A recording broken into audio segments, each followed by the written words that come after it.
What is up, folks? Welcome back to another live stream repair and a little more. Yes, today we are going to kick things off with another Steam Deck shell swap here. And then we've got a few Homepods to fix up.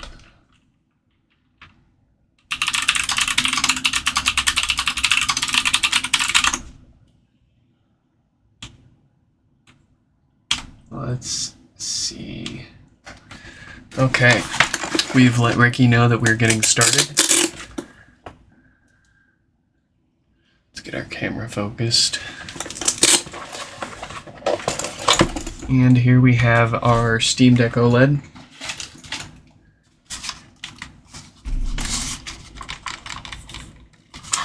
Alright, so they did sign out of this. I can't do like a full test, but I can feel that everything is working and responding. We got haptics in everything. Everything clicks. Everything responds to a button that I push. So I'm not too concerned about doing a test beforehand, although I will probably sign into my account or create like a temporary account just to fully test it after we get it back together. Anyways, let's get this out.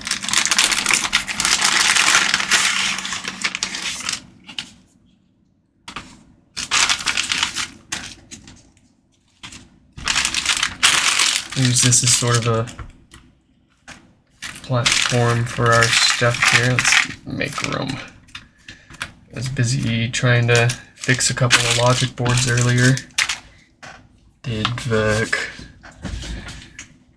And one other thing I want is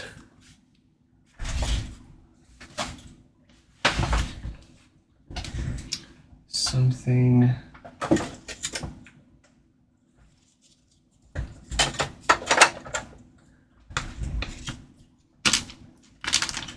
hold the screen up from those joystick buttons. I need to give myself one of those jigs.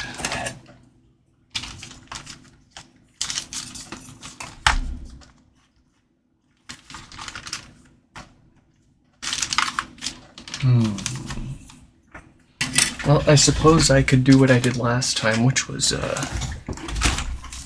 use the case.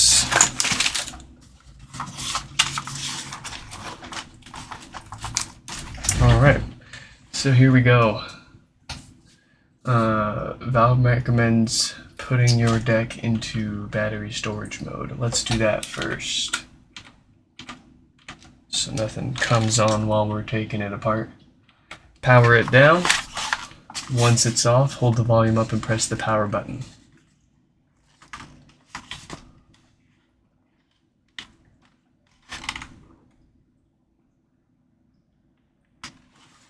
Alright, and then set up utility.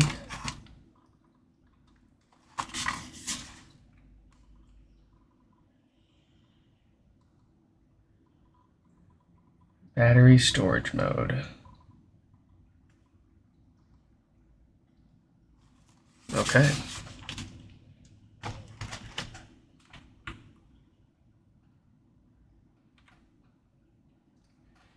Next, let's make sure we don't have an SD card in there. No, we do not. And then we've got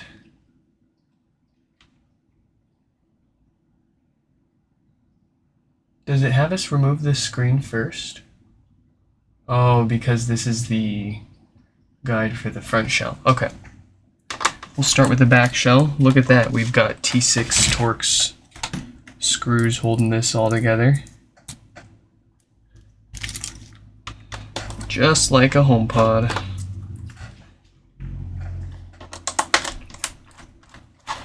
This is my first time inside of an OLED model. I wonder how similar this whole process will be to the non-OLED ones.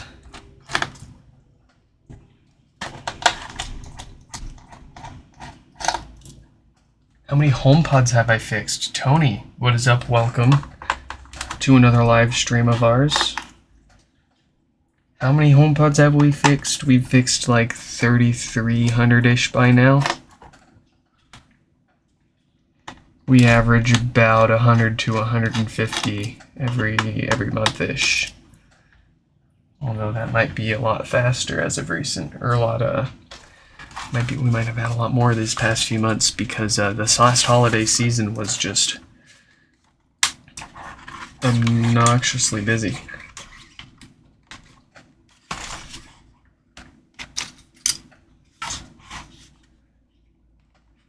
Yeah, the translucent purple is gotta be one of my favorite colors, Kurt. Oh, Tony, I think I just got an email from you too. I'll try to reply to you after our stream today. Of course, I've got a lot of emails to catch up on, but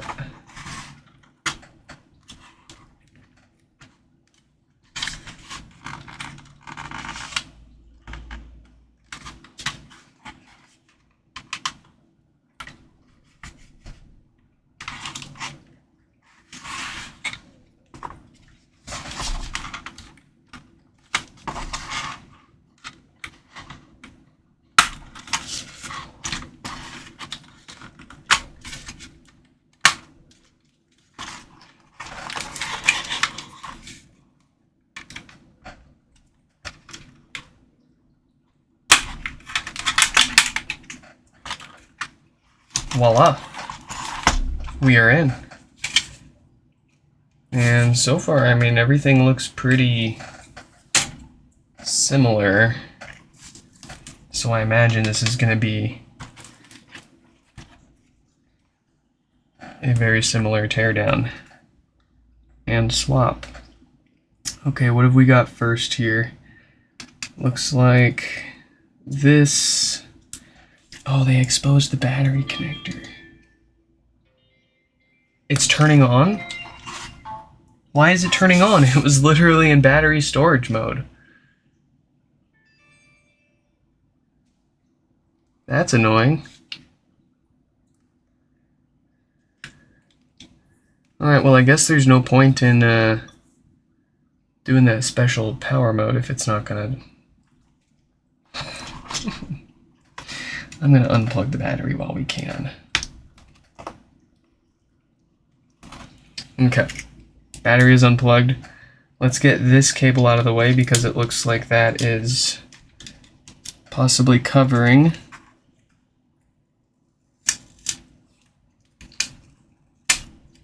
some stuff.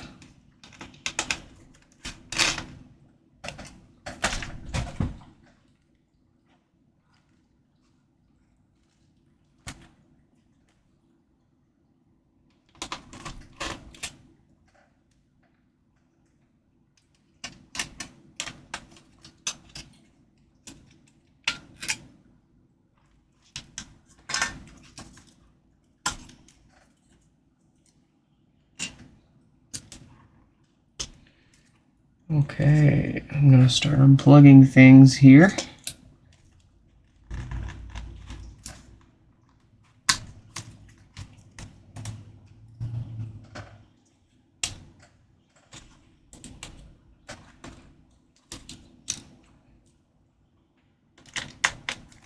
Unplugging and unscrewing.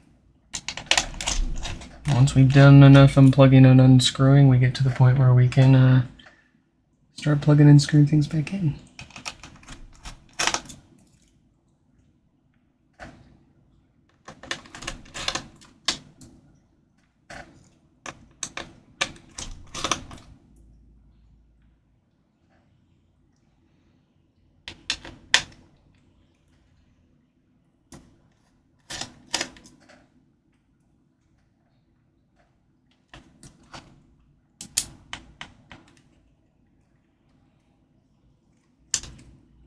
I'm going to take a picture of these connectors here for the wireless, just so I don't have to look it up later.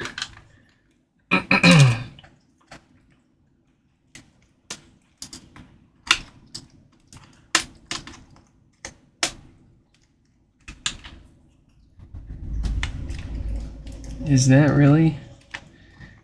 Is that really it?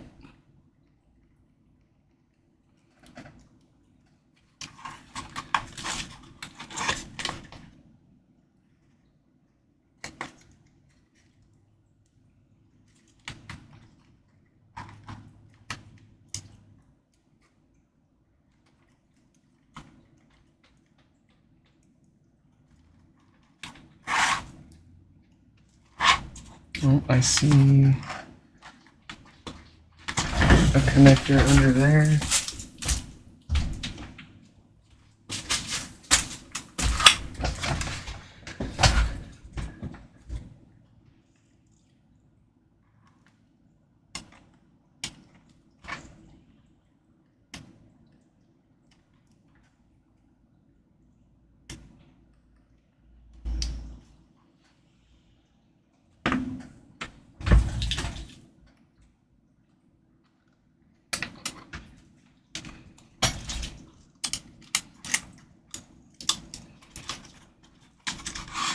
All right, what's underneath there? We've got 2 deals. So I think it'll be easier if we unplug this black cable from the other end, peel it off our speaker, and then we can flip this whole unit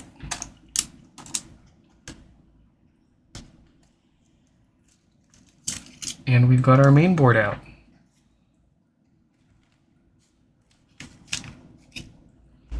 Easy peasy.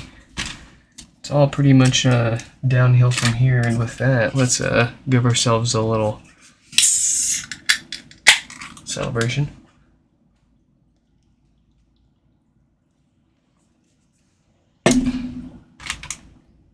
Okay, next, if I remember correctly, it was the joysticks that came out.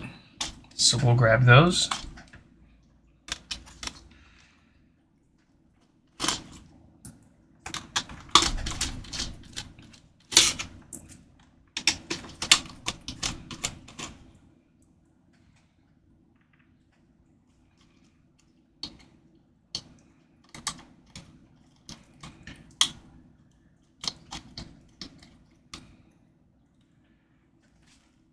One joystick.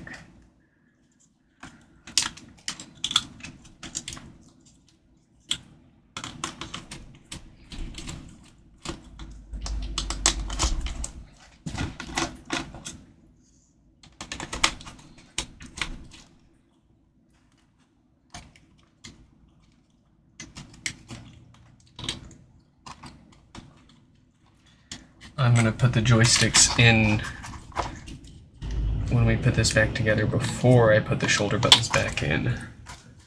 It'll be easier to then fishing them around these triggers. So next, it looks like we need to get said buttons out of here.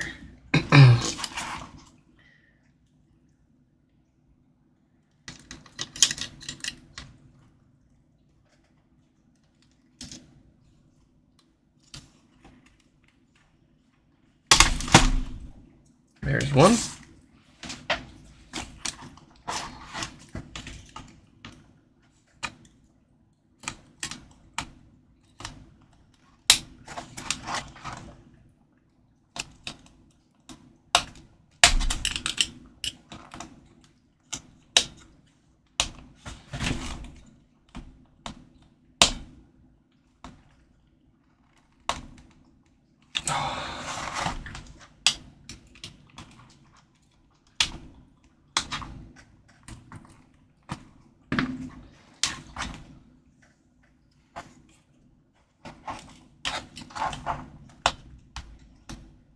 This one's being a little more stubborn.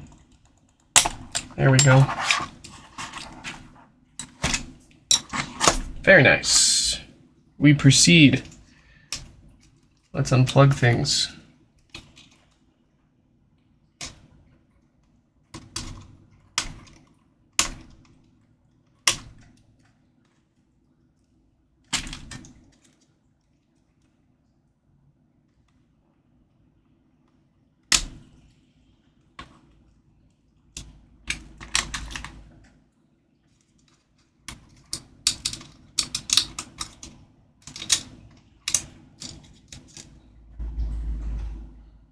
Okay, that side's done.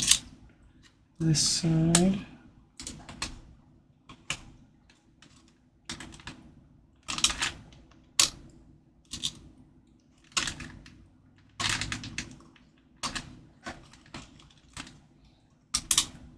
Is done.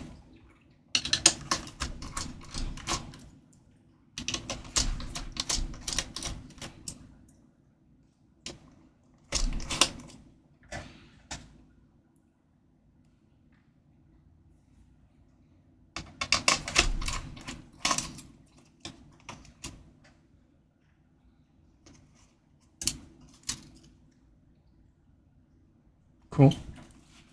So far, I haven't needed to look at any guides for anything. I've got the process pretty much burned into my skull from doing it yesterday or the day before.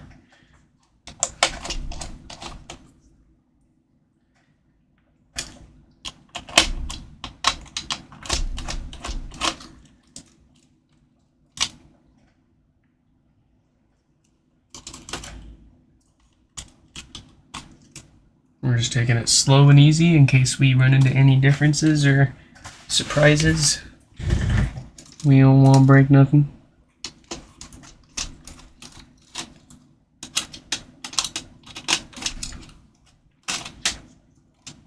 Once it gets to putting it back together, that's when I'll be using the guide, because I need to make sure we use the right screws. You can't just put the same screws that you took out of the original shell into the replacement shell. Doesn't quite work like that. They don't thread them the same, and they don't use the same lengths.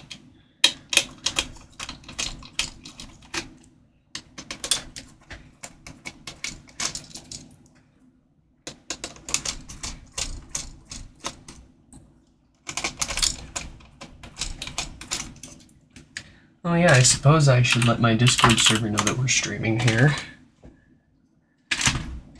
I think they'll be excited to watch something other than a Steam Deck.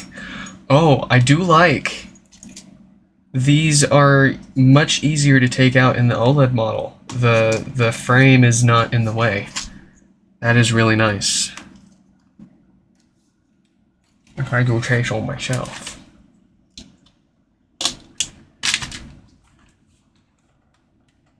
Alright, Discord's alive.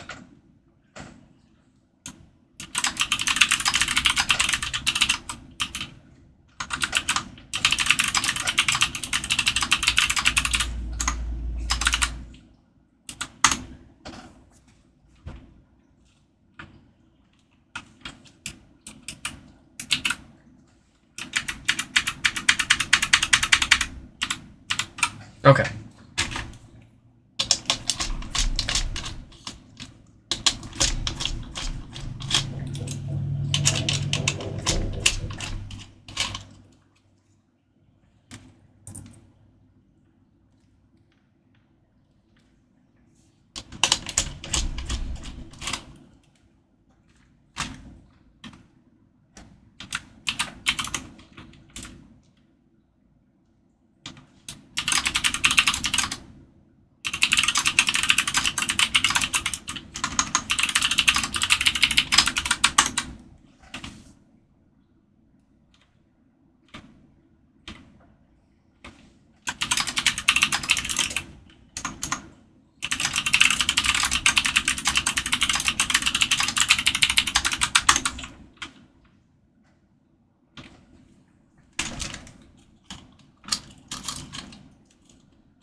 Oh, this is not my first transparent purple shell for someone either.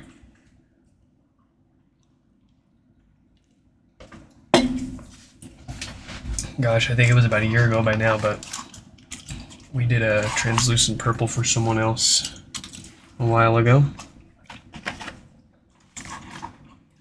Okay, what's left in here? I mean, there's speakers in the mid frame, and that's about it. So I think, oh no, we do have these too. Let's get those out. Our shoulder buttons here.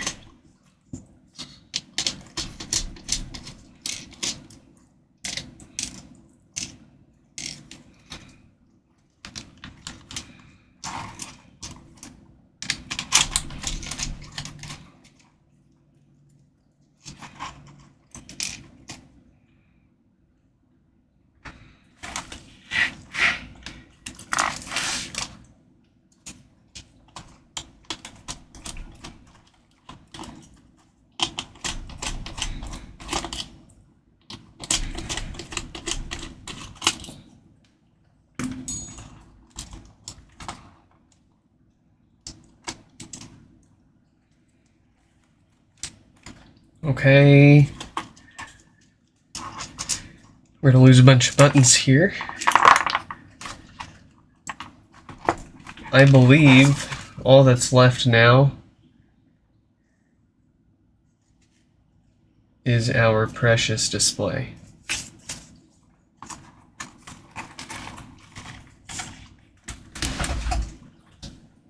Okay. They do use heat to get it off. We will follow. I don't want to go too hot. I don't want to ruin the anti-glare coating on the display. I don't know how it'll handle the heat.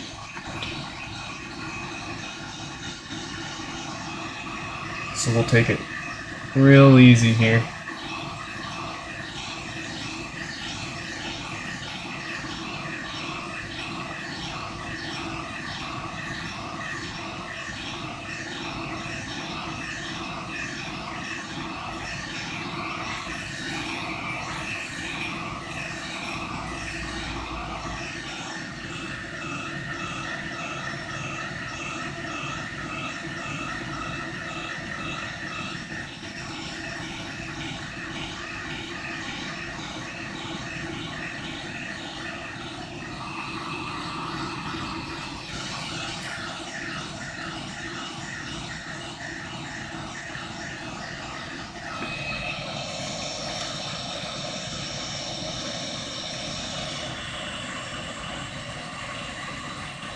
So we've got 3 to 5 millimeters of bezel before we ruin the screen with pry tools. I think that's plenty of room to work with.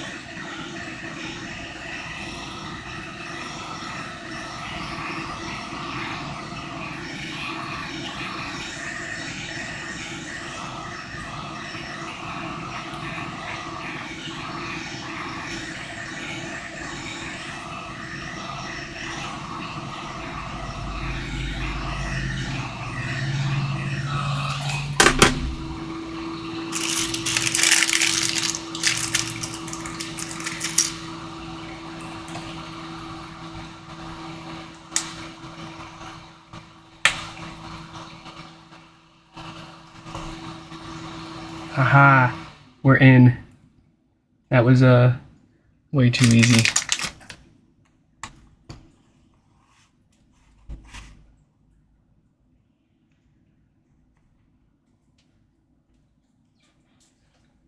it tiger player stop on its own? Yeah. Okay. Did it stop? I hope so. Well, I haven't checked yet. She's awake, but I'm gonna order it for pickup. Okay. And then when you're done, either she and I can go together, or if you didn't care to hang out with her, I'll go pick it up, bring it back. And It'll I'm not. I would not mind hanging out with her and watching her. I would love that. That'd be safe. But yeah, I don't know how late you want to end up going out. Because it'll probably take me an hour and a half to do this, and then I need to fix like 2 HomePods. I mean, it's only 1:30. We'll see. Yeah. We'll see. I'll schedule pickup for 7 or 9. you know. Yeah.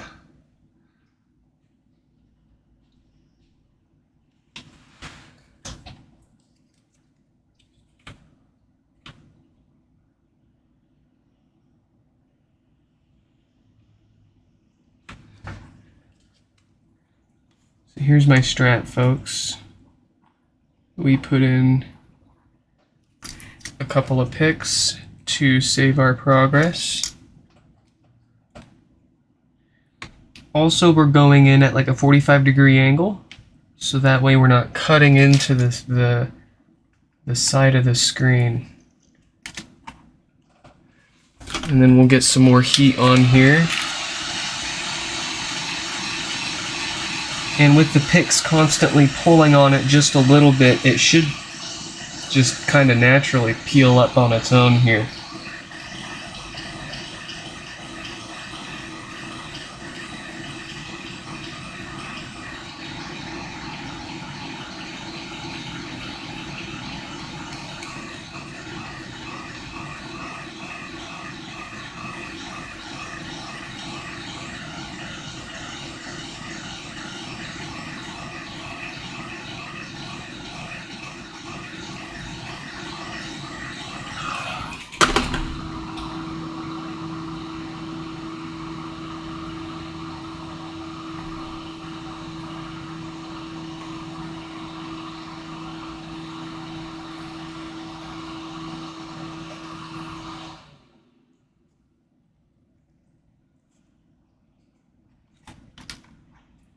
Carefully coming around the corner.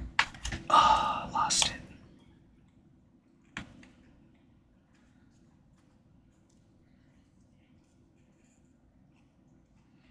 Bring it around town. Bring it around town. No!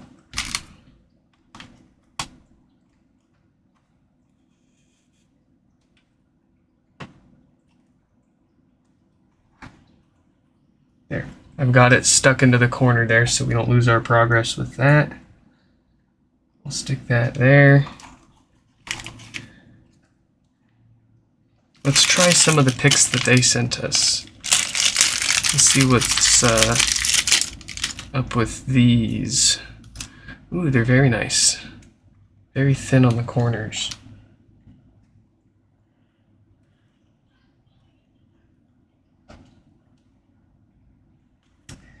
Not quite as good as the iFixit ones, though.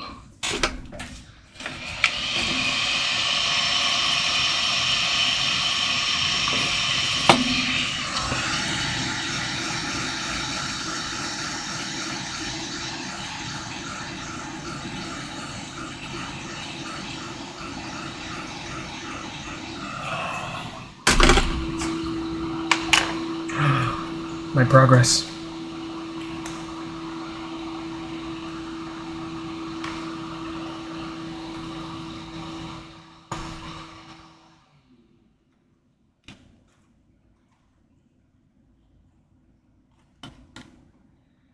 You know, I wonder if a little bit of ISO in there will help us.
Oh, where is this guy? This guy's real neat.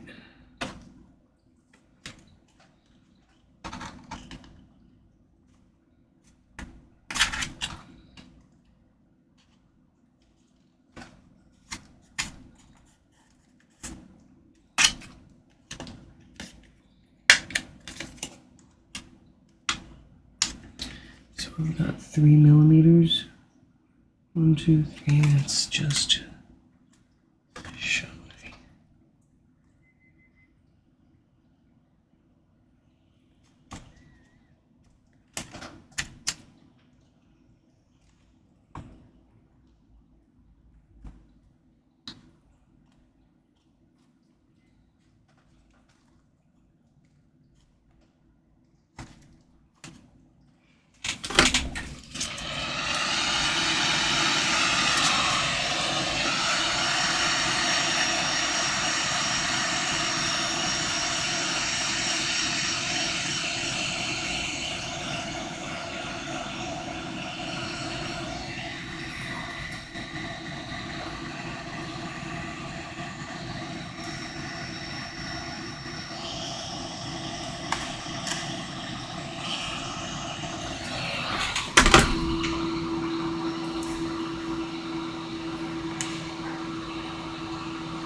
Release. Release.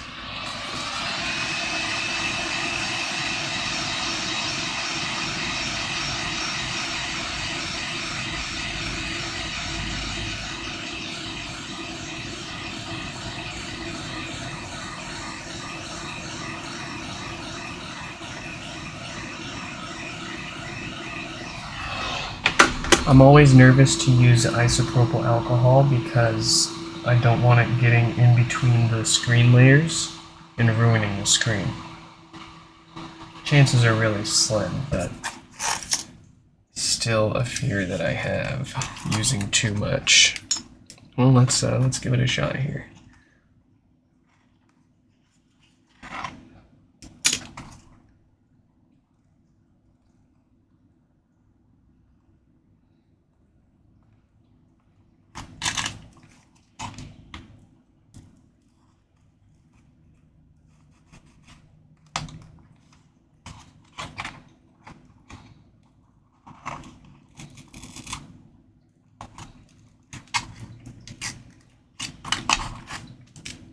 All right. We've got a clean screen removal there. That is the toughest part, I believe. Right there. So, now we have to clean up.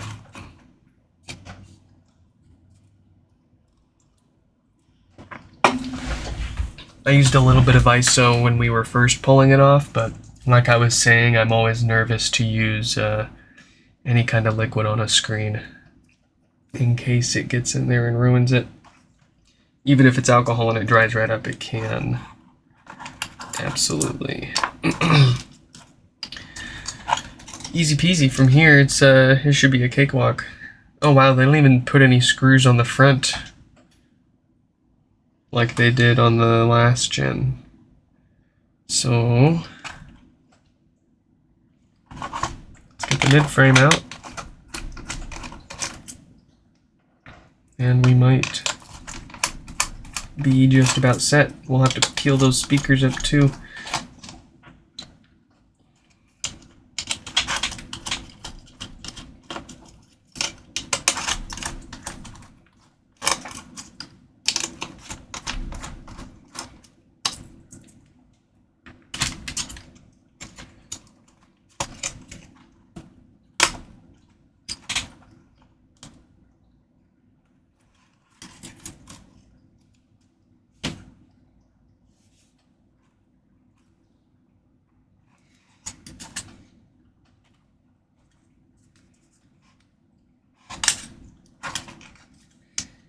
Let's see.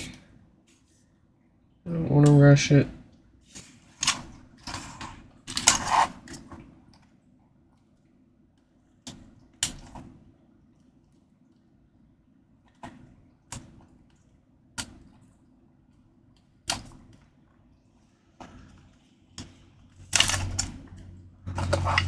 Let's get our speakers peeled up.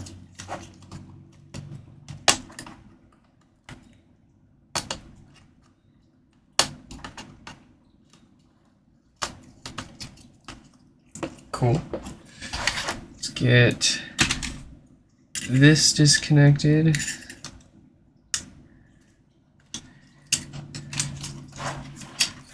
Cool.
Alright, is there anything else that we need out of this? I believe we need these. Our little rubber bits for our buttons. But that is a completely stripped shell.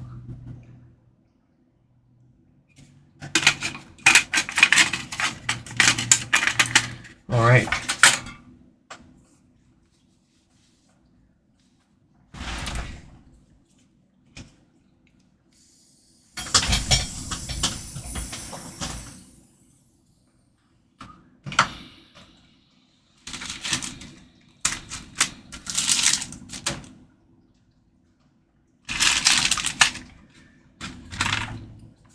What shall we do first?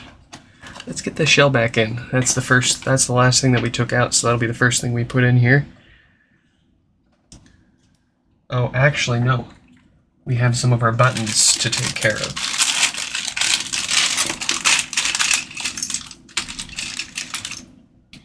Okay, so they did send us fresh rubbers and accompanying buttons. Here's the power button. Let's get that stuck on there.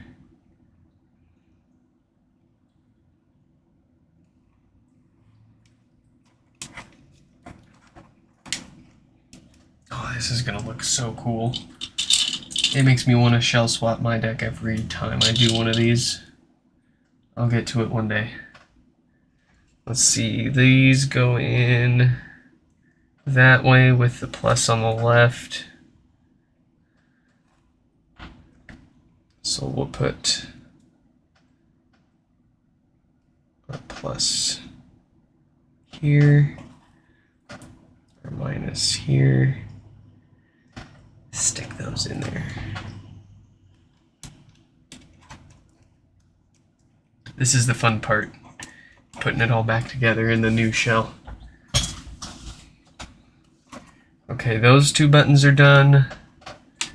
I believe we take care of this next, and they kindly provided replacement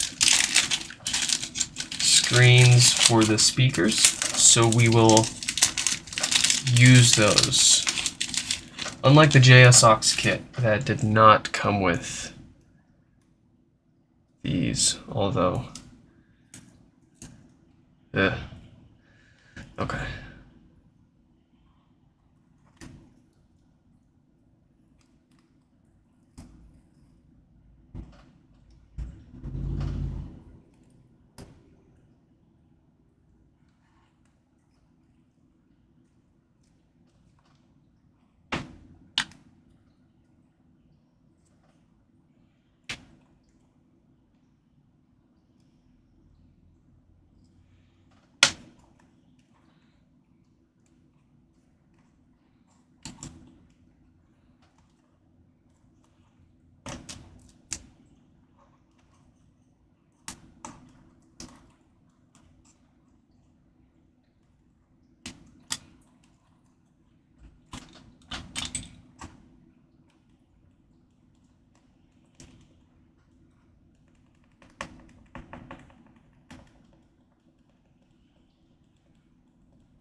All right.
Okay.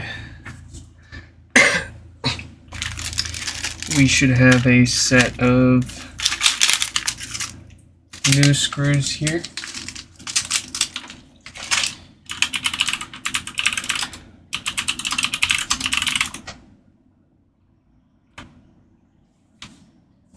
I don't want the video guide.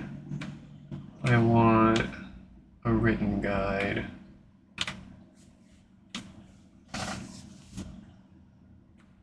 Guide for Steam Deck.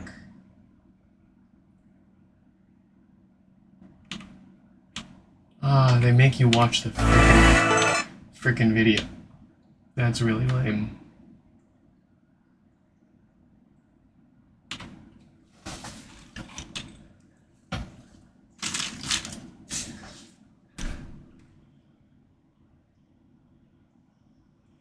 Let's see.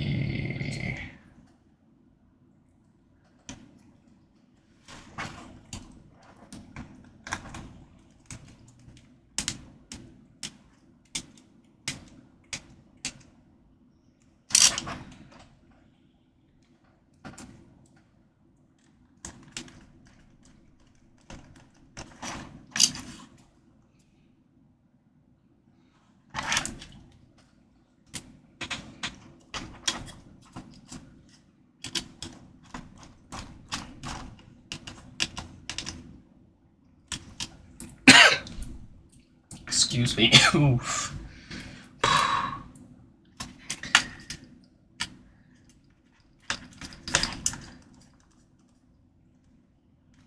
Alright, mid-frame is in and secure.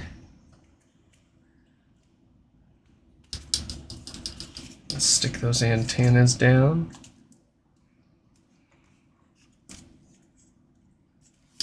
Yes. And then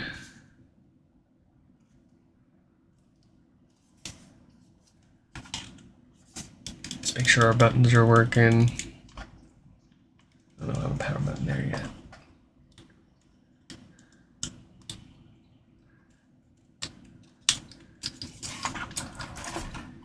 Okay. It's the screen next, if I'm not mistaken.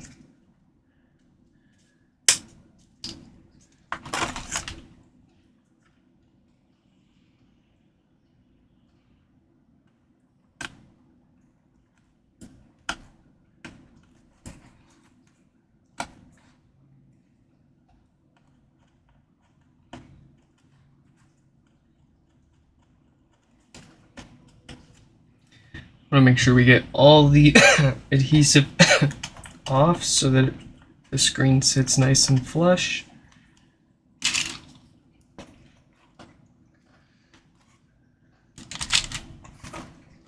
And same over here.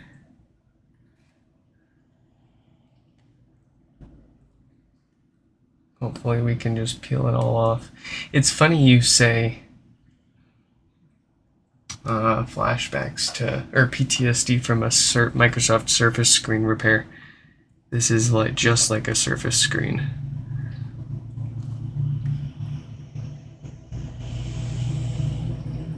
Just like a slightly smaller one.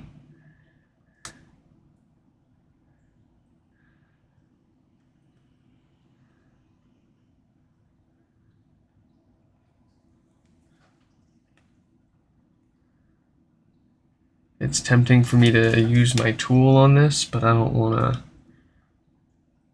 break anything.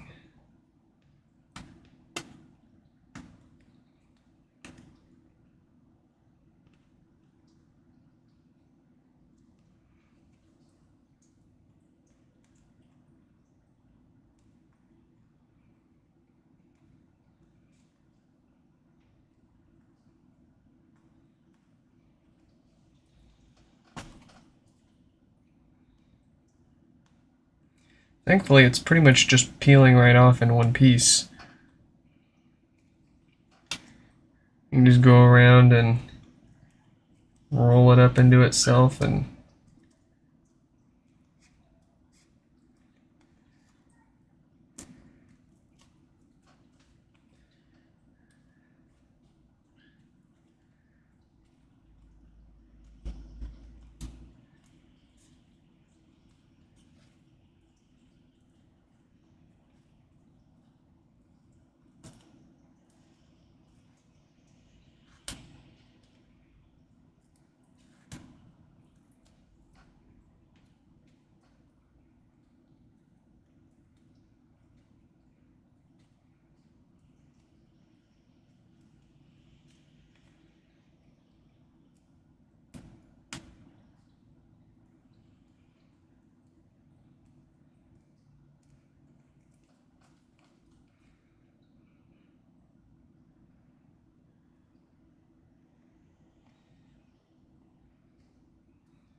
That sucks, Crux.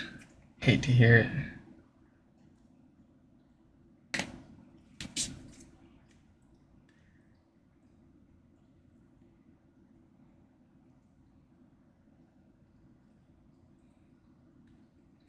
It'd be nice if they gave us just a little more wiggle room to make it easier.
I think that's about good. If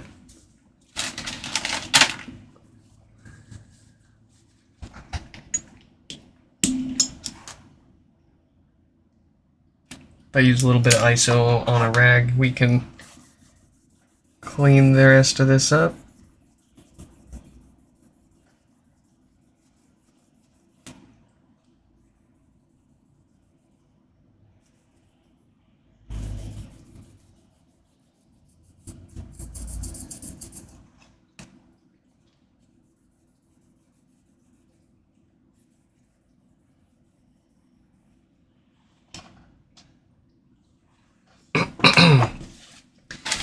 And without further ado, I believe it is time for the screen to go on.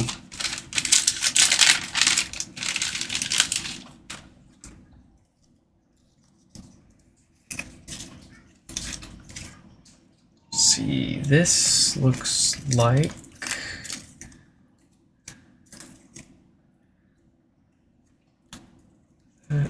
that side.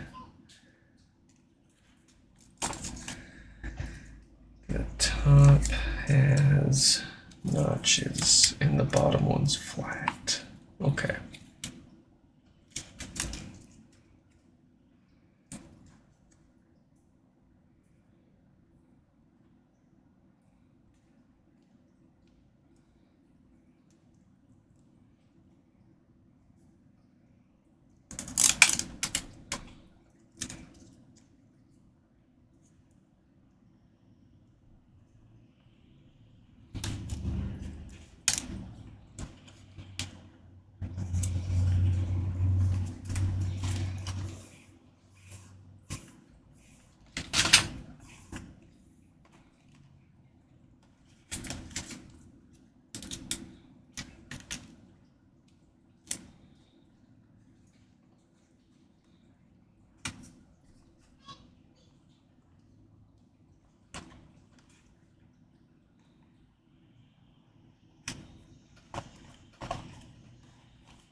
All right, screen time.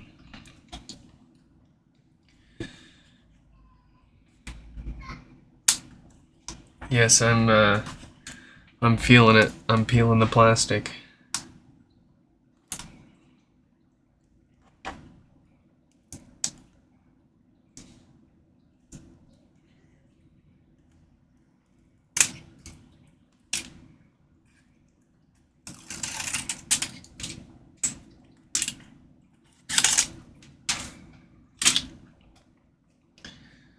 Alright, and there's only one way that this screen will fit in here.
Alright, look at that.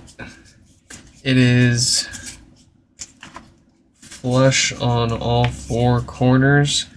I don't like these extreme rate cases as much as the JSOX ones, I suppose. I've noticed the JSOX ones have the screen slightly inset, but the extreme rate ones tend to have it more flush.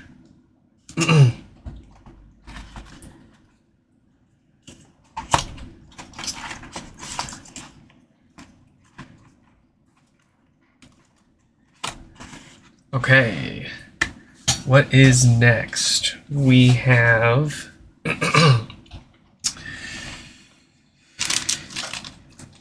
these buttons, I believe, to modify. We've got some extra clickies to replace these not so clickies. So D-pad.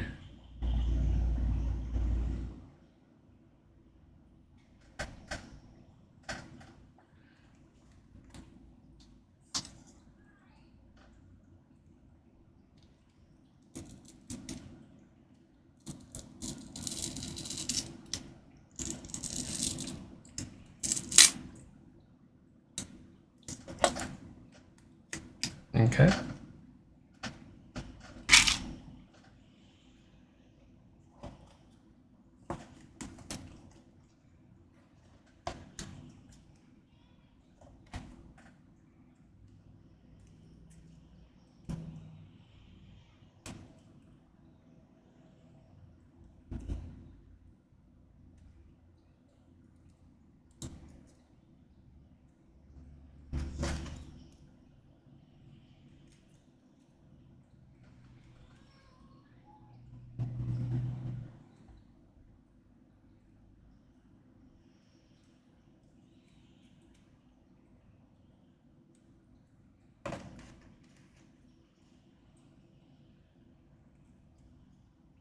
I'm silly. It goes on like that. Okay.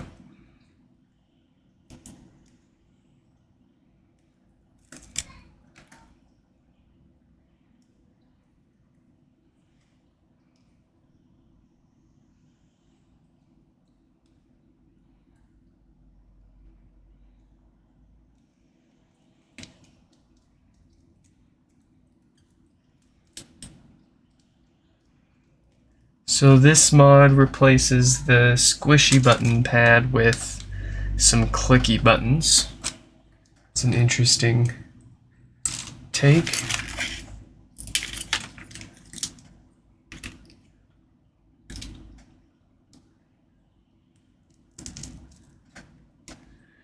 And we just basically peel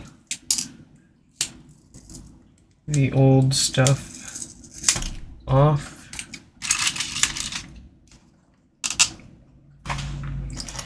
And we stick the new one on.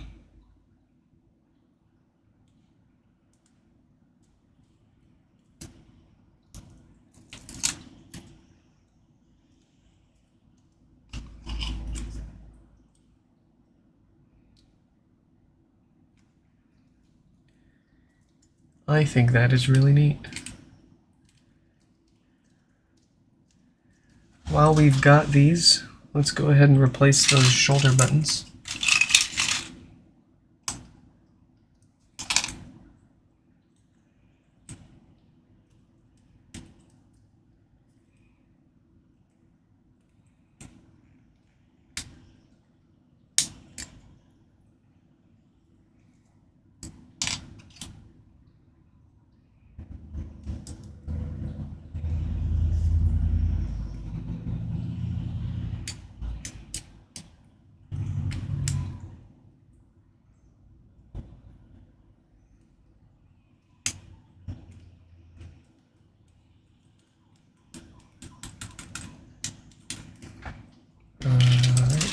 Move that one.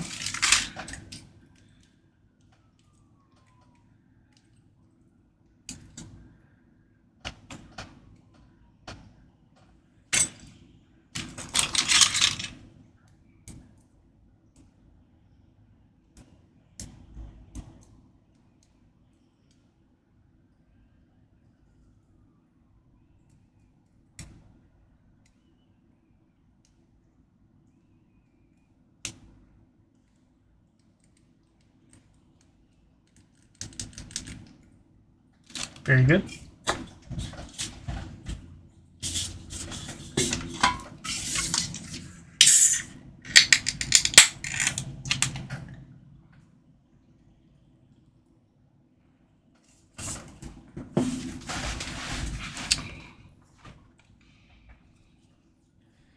Next, we have got our pads here to modify. It looks like they've kind of simplified this design in the OLED version. Looks like now you just peel it off.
Oh, it's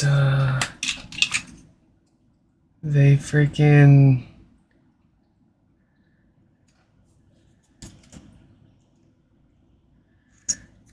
they plastic welded it on.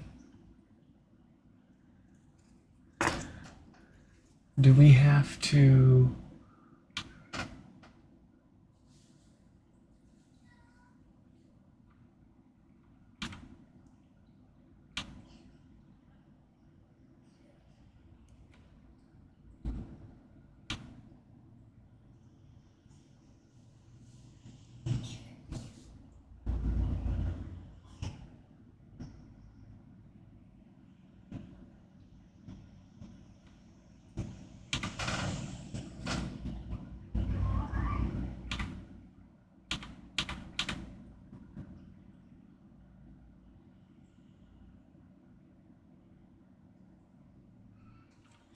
You can't separate the board and the cover. Dang it.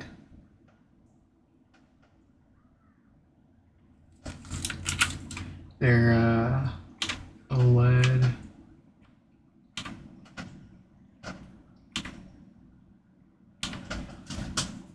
Let's see.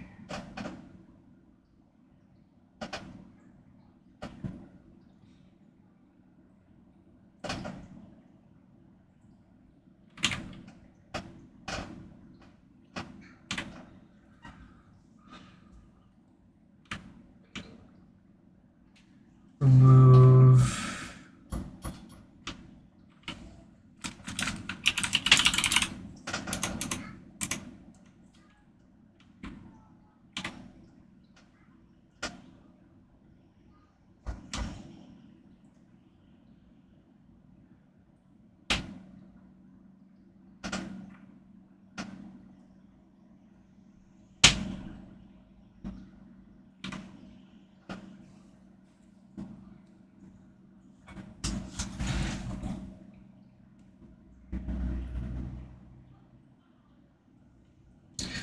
Do they just stick it on top? No. How did you guys get this out? This is malarkey.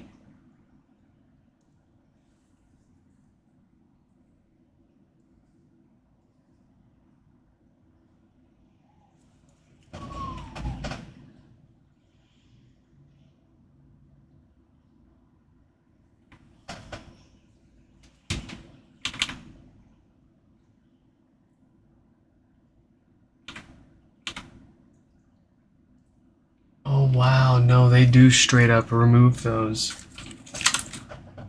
They straight up cut these off.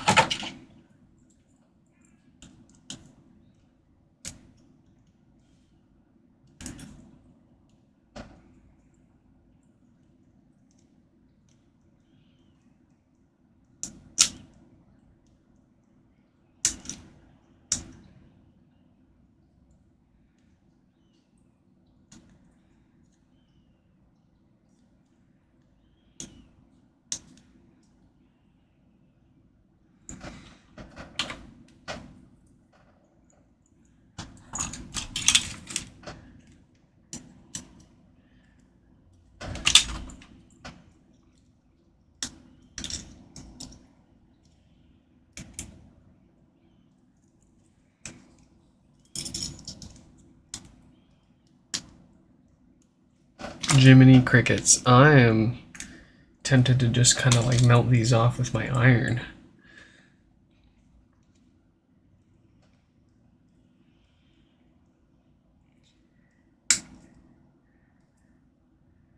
Aha, fear not.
Alright, that's apart.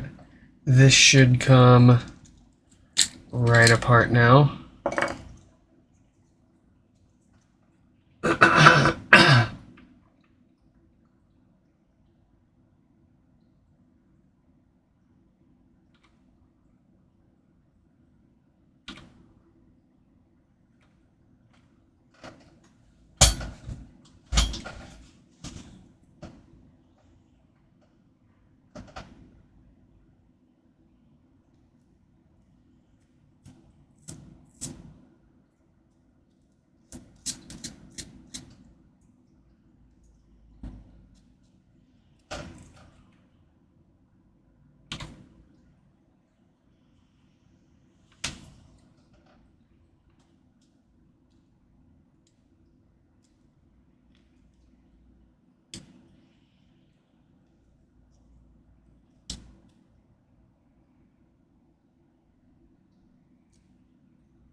Okay, out of the two methods, isopropyl alcohol or heat, I think I prefer the isopropyl alcohol method. Just because you could probably bend and break those with the heat if you want to reuse them. And it seems like the adhesive is more reusable when you use rubbing alcohol.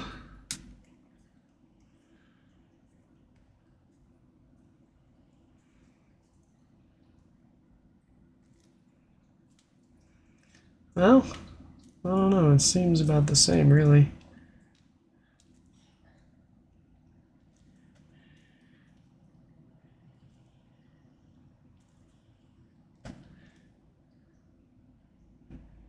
Okay, those are done. Let's get,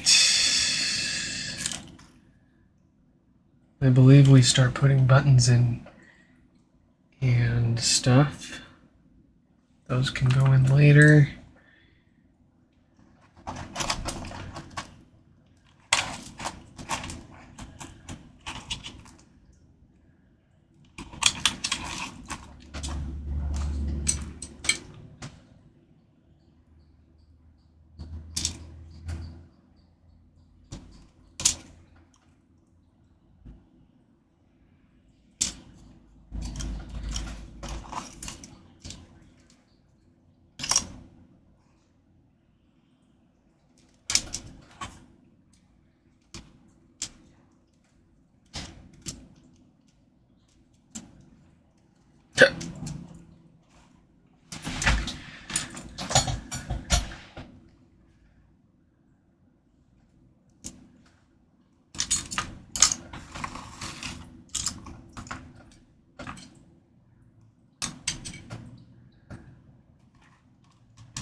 Alright, folks, we will be right back. We are going to take one quick break.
Alright, welcome back.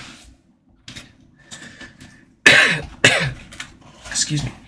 Let's go ahead and flip this around so I suppose you guys can get a better angle at this.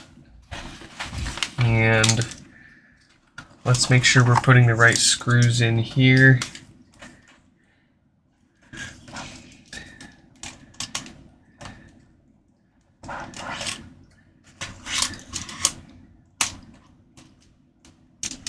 Oh, I did forget a piece. I did forget a piece.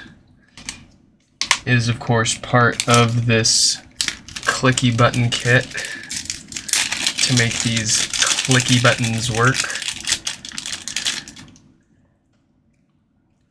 Oh wow, they give you plenty of extra, that's for sure. Or are they different? No, they're the same. Alrighty then. Let's see, that goes... Does it go like this? No, it doesn't go like that.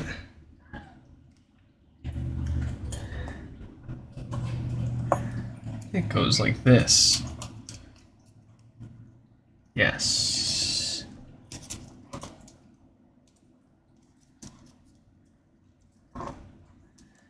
And then we can grab our shoulder button, stick that down. Ooh, nice and clicky. Yes. Interesting.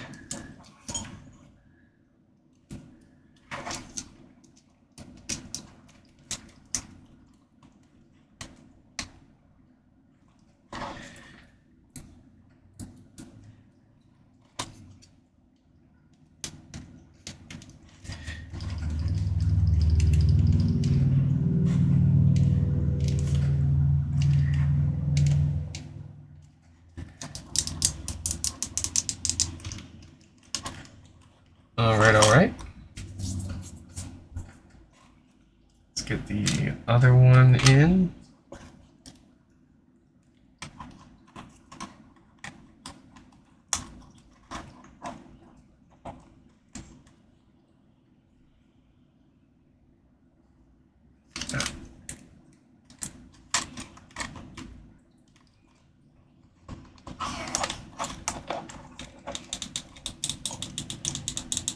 Very nice.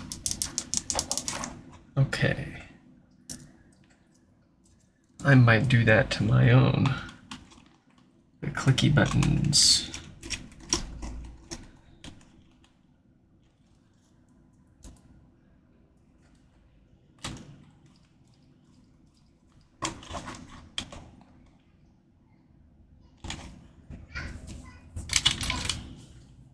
Okay. And now,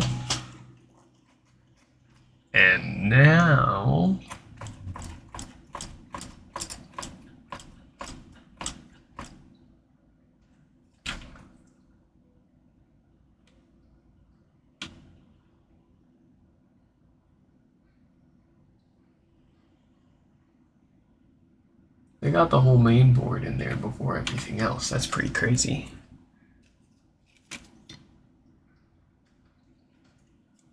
It's pretty crazy if you ask me.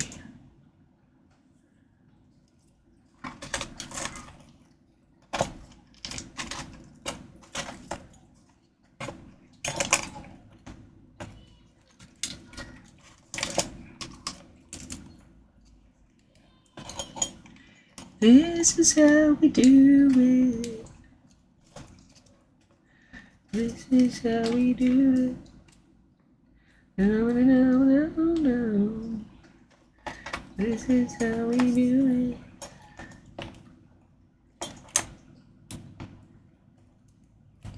This is how we do it.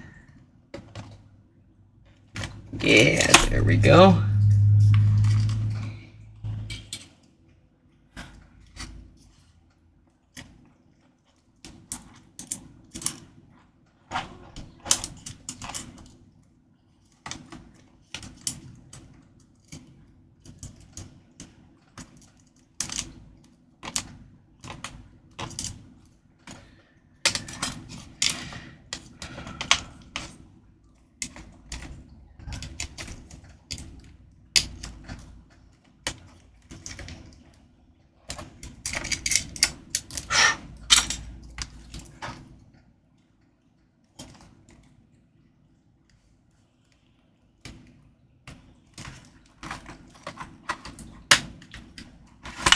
Woo! Main board is in. MII mainboard is in.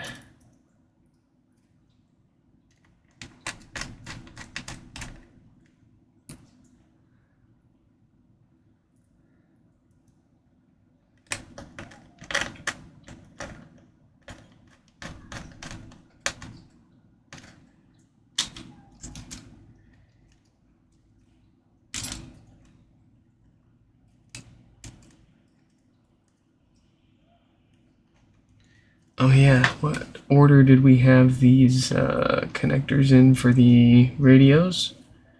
It was white, black, gray.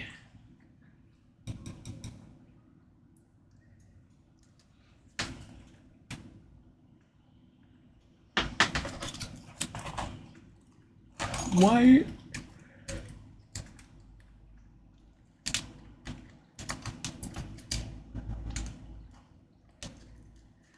And then black. And then gray.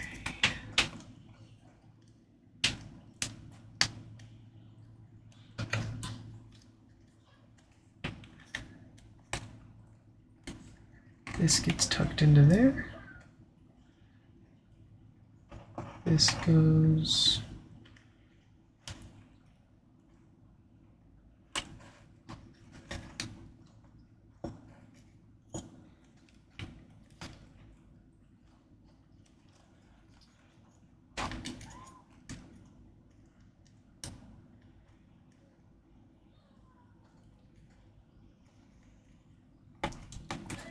Right there.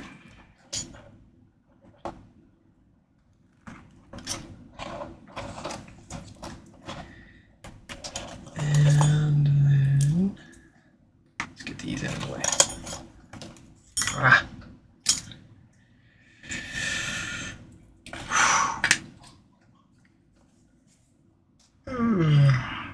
Excuse me.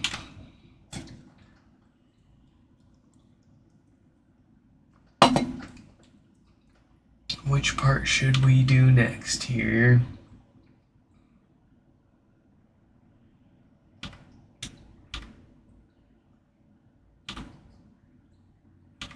We do touchpads? You want me to do touchpads? Alright, we're gonna do touchpads.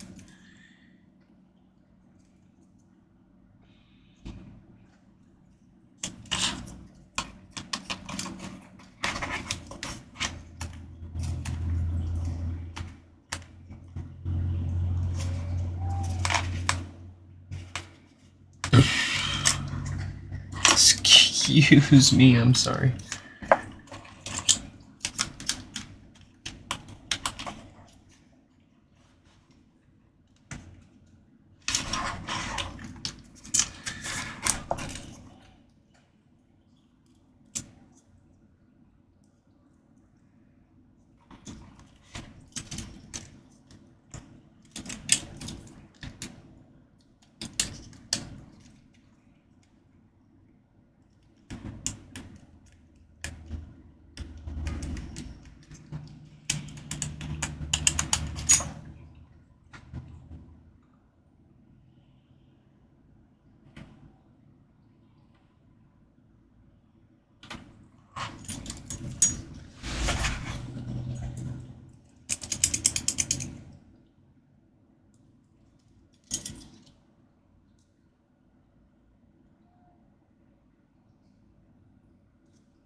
Oh, you screw this together.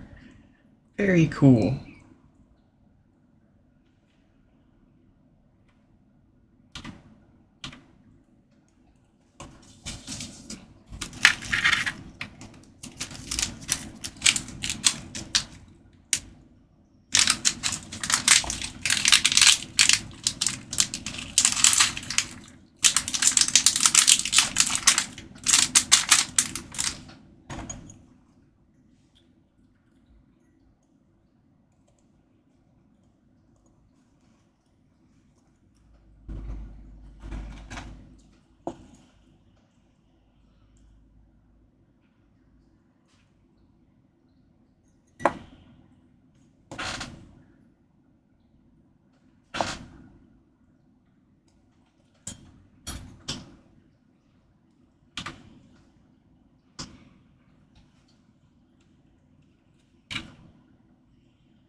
Does it come with those screws?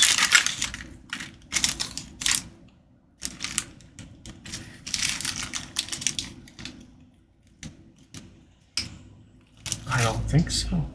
Oh. Hey. Maybe. Maybe these are it. Oh, that's weird.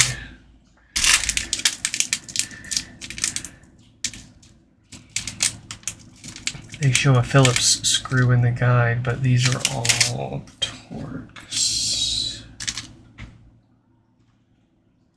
I mean, I'm okay with that if it's okay with it.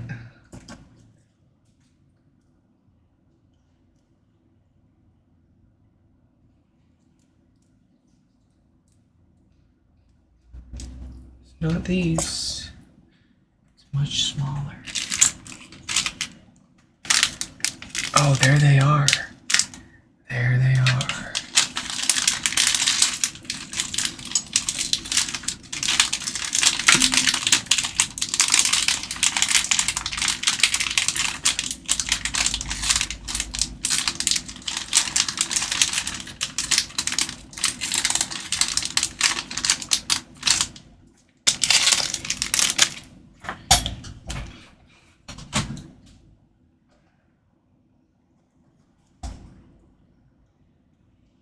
Itty bitty little screw.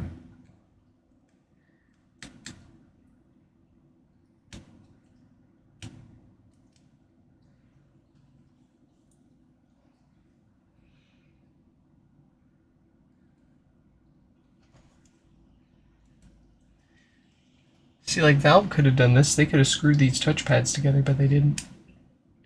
But they didn't. They didn't want you to take them apart. Which is weird. Stark contrast to the rest of the device.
Okay. We are making progress. We will now put in these doodads.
Beefy, what is up? Welcome.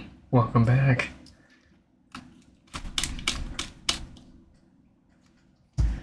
Hope everything is all well on your side. Both of those are in. I think we can put... Do we put these in next? And then these go on top. Oh no, those are the joysticks. I'm an idiot. Let's see. That's right. Okay.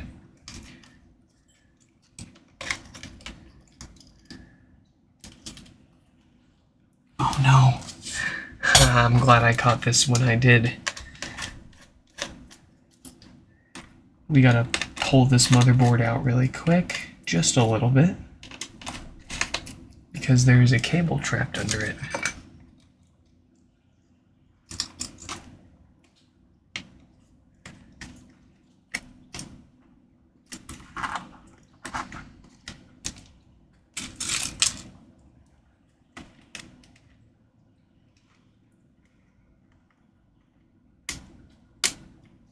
There we go. Saved. That would have been a nightmare. Okay.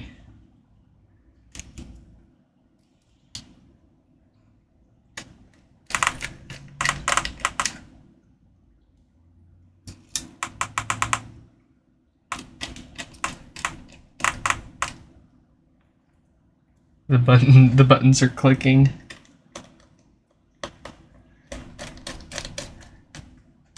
Cool. See if we can't plug that in without taking the heat sink off.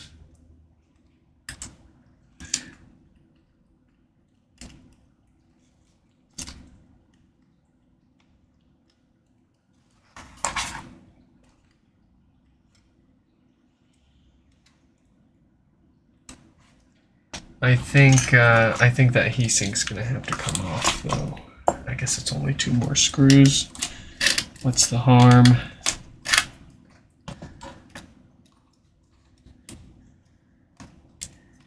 We can give it some fresh thermal paste while we're here. Why not? While we're there.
We only use the finest thermal paste here.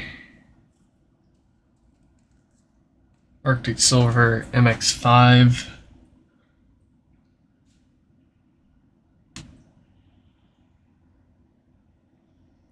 If Mr. Yeaster wants to sponsor us, though, I'm more than happy to use his thermal paste on my channel.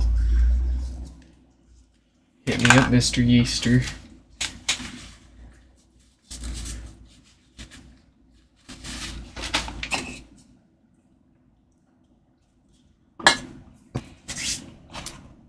Oh yeah, before we put that on, let's fix the reason why we took that off and reconnect that one little cable here that hides underneath.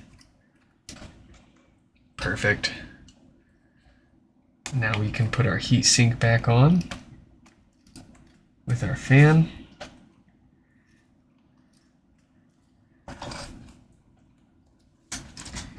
And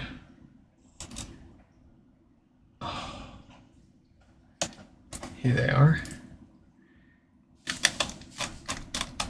1,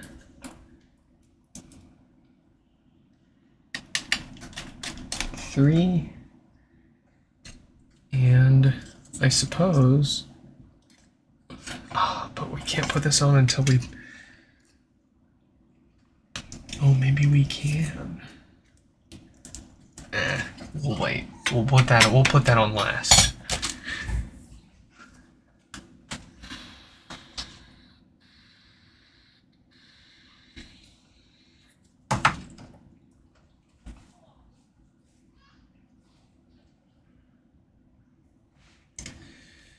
These are up next then.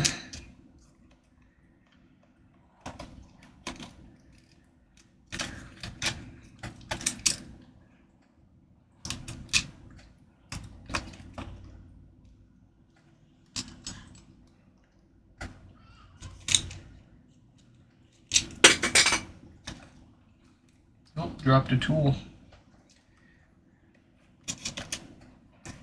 Okay, let's make sure we've got access to all of our cables before we bolt this down. Yes, we do. And now we can bolt it down.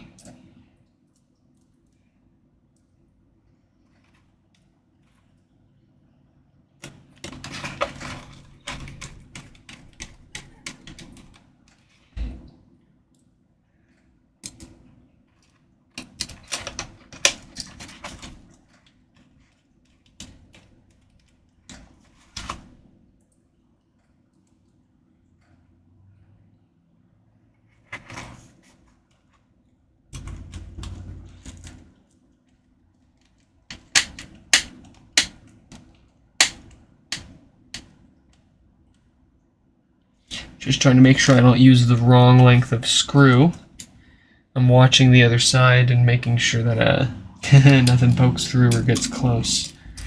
And we're on the right track here. Let's get some stuff plugged in.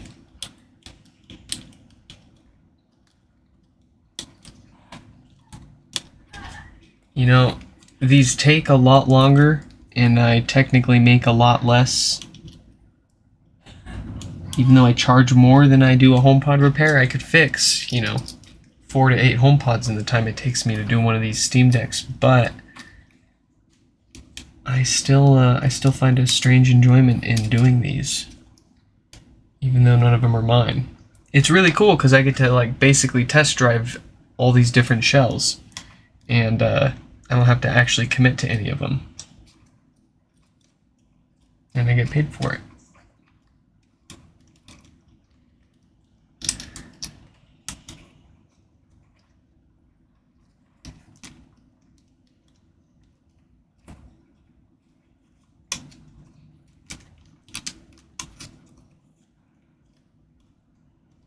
This one's tricky. How are we going to get this one in there?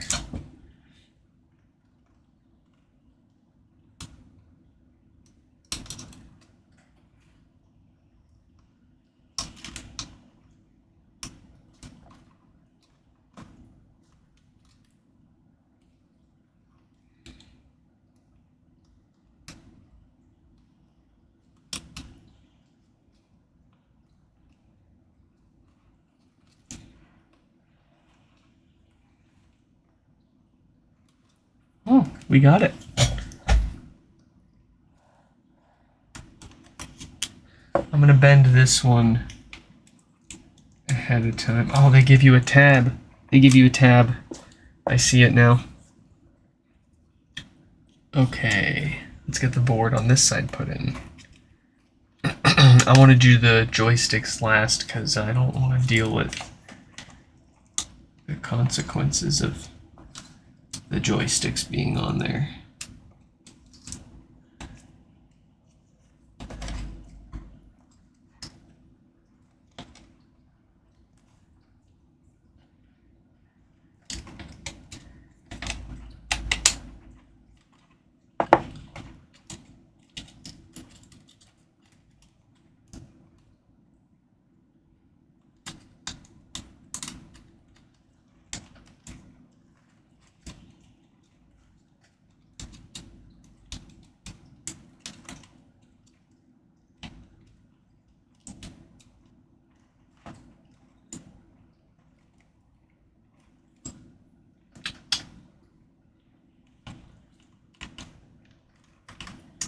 Looking good.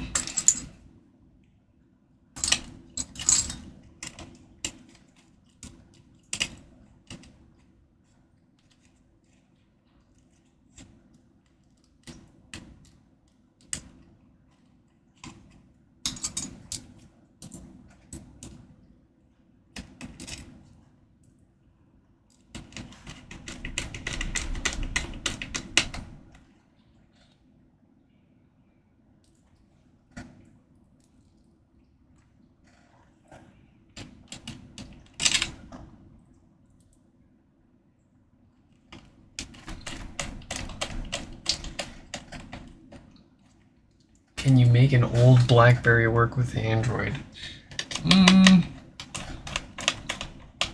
There are, it depends on the phone. Depends on the BlackBerry. But some people have done it. Have done various custom mods on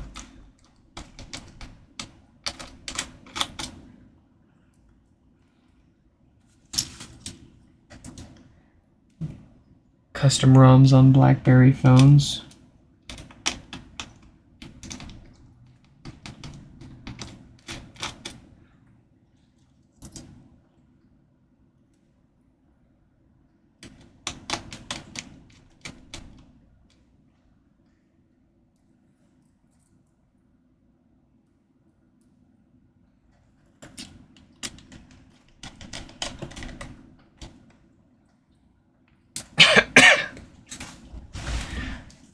Okay.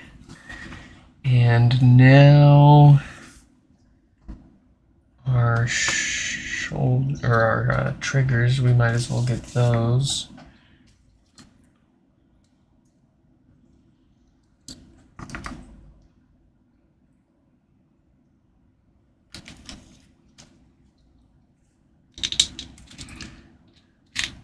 It's really interesting that these are like screwed together, and you can just throw that to the side and you've got your magnet here that you screw in to your excuse me. I am a little sick and I have been alcohol wiping down everything before I ship it out, so I'm not going to get anybody else sick, but I am everyone's sick.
Okay, I think really the only things left are the joysticks, the backplate, and the shield for the motherboard here. And we're all done for this Steam Deck.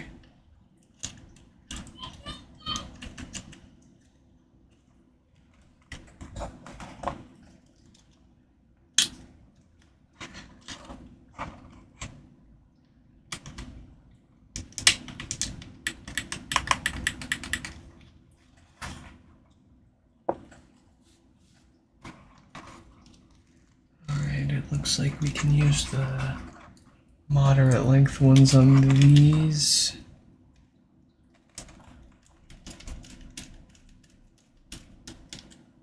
Yes.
I think that is it for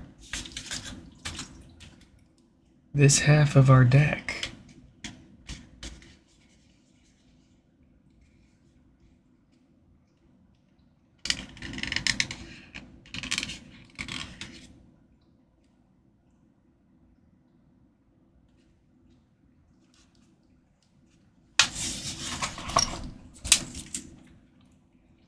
I think the last thing to do is turn it on and make sure that it works before we stick that motherboard shield on, stick the back plate on, and call it.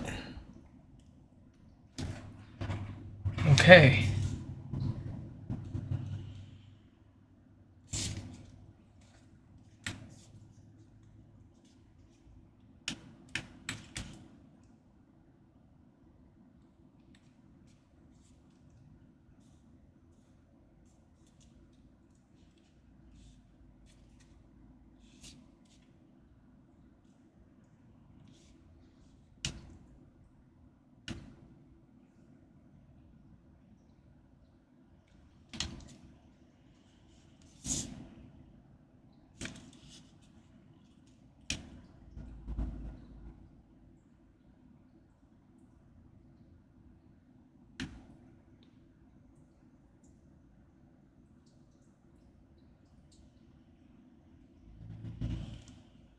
turning on. It's doing something.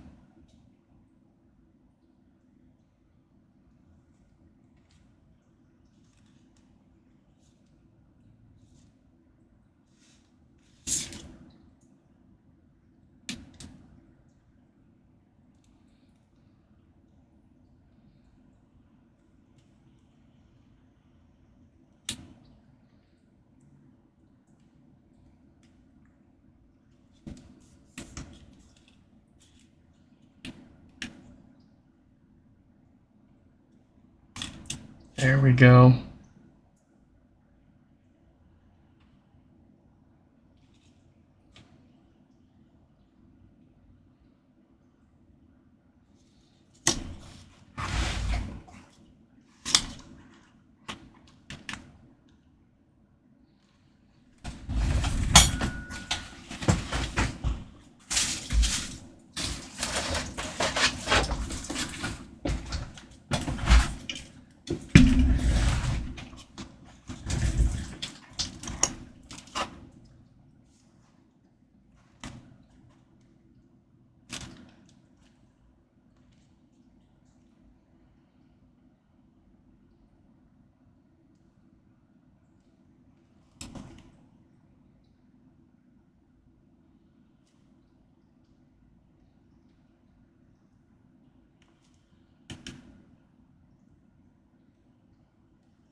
There we go.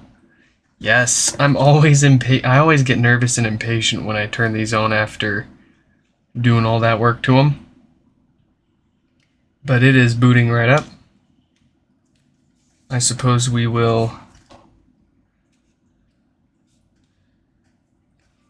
make sure a few buttons move around and then we'll put it together the rest of the way and give it a full check.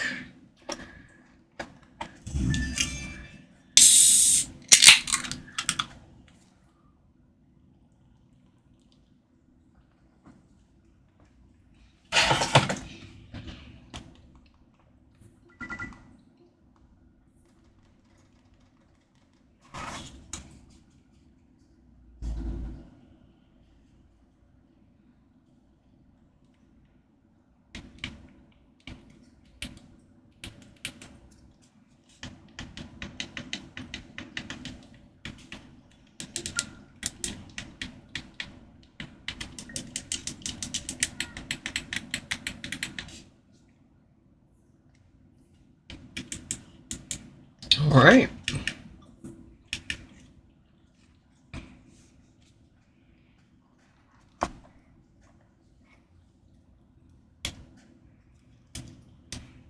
Let's get this on.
Idiot check. Oh. Plug that back in.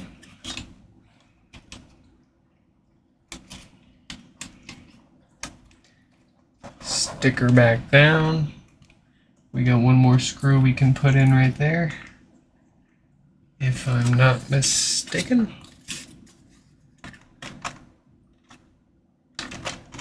Huh, I'm glad I checked.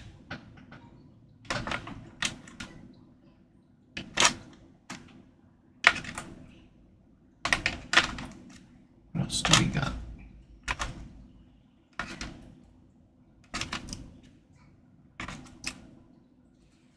Okay. So we can put one in here.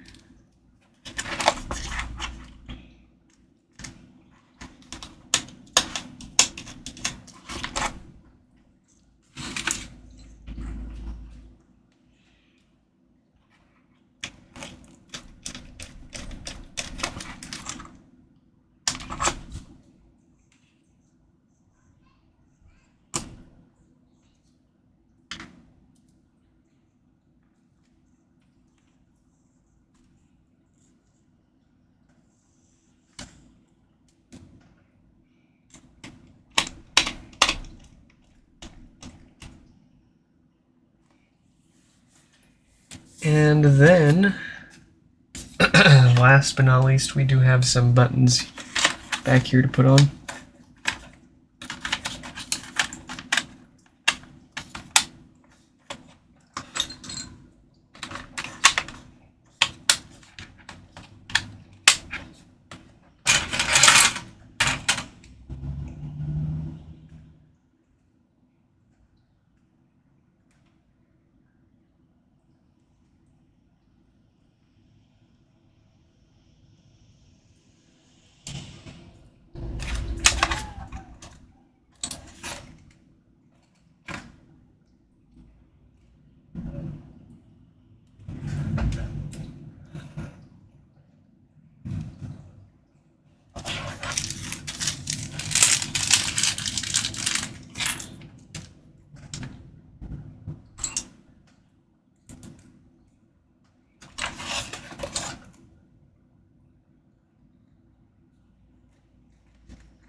see, where does this go?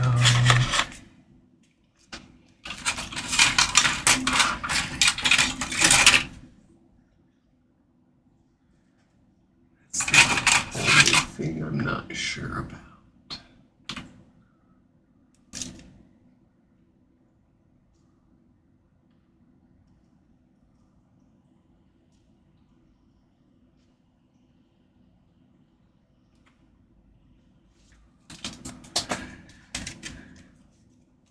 That goes above that circle? What? Oh, yeah, I guess so. Okay.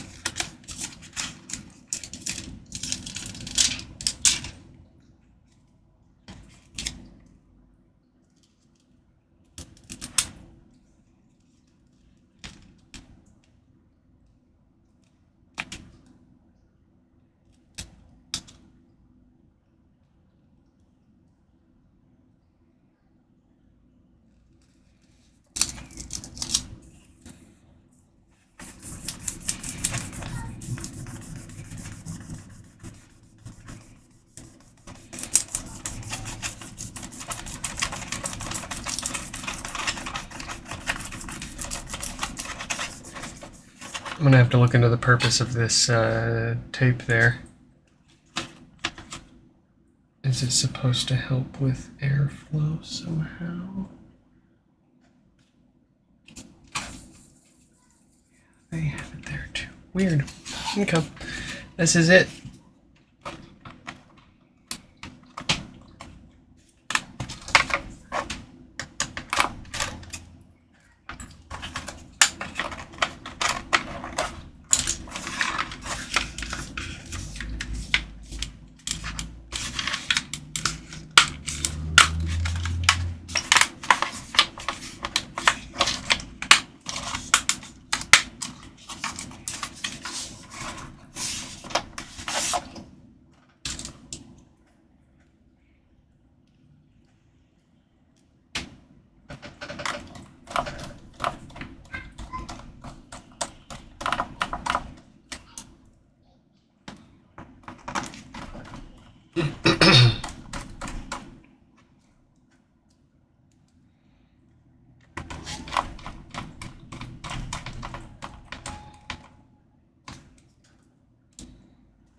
Now, look at that.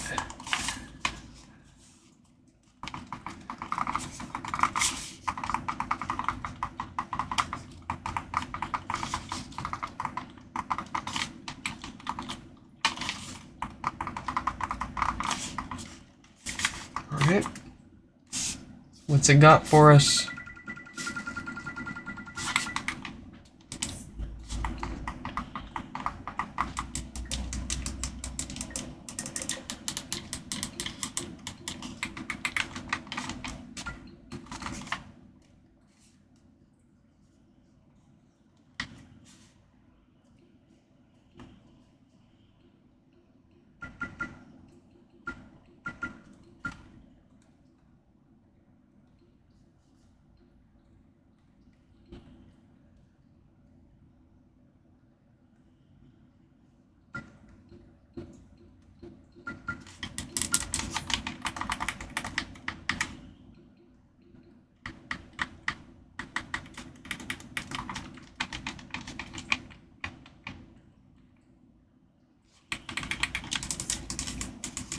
All right. Yes. Yes. We got another Steam Deck ready to go. We will put it through its paces before we send it back to him, of course.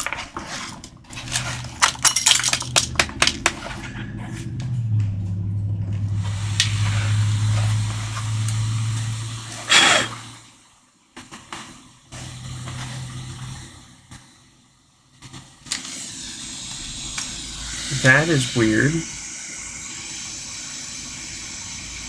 Is that normal? Does anyone want to tell me if that's a normal thing for a Steam Deck to do when it's shutting down?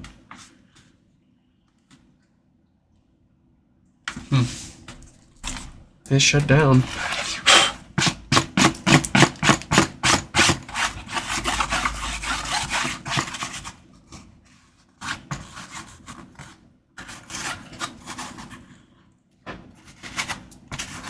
Yes, I am glad that you are happy with the results.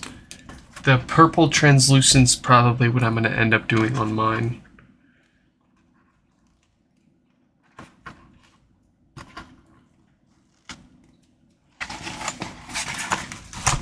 Perfect. I'll give it a good wipe down. We'll test it out. Maybe I'll throw it off the roof of my house and make sure that it survives. I'm just kidding.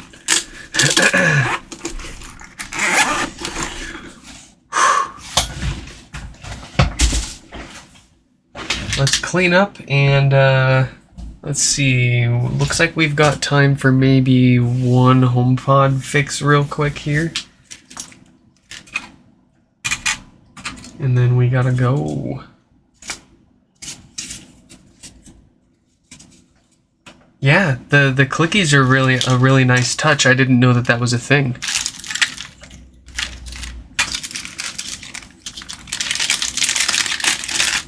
Let's get all of our stuff put in a baggie.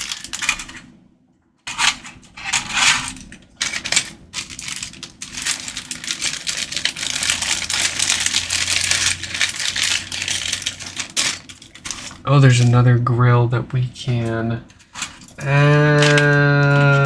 oh, they do have a grill on the inside of that one. Okay. Well, I'll put the top grill. There's a grill for the vent here. I'll put that in before we send it to them. I'll put that here so I don't forget.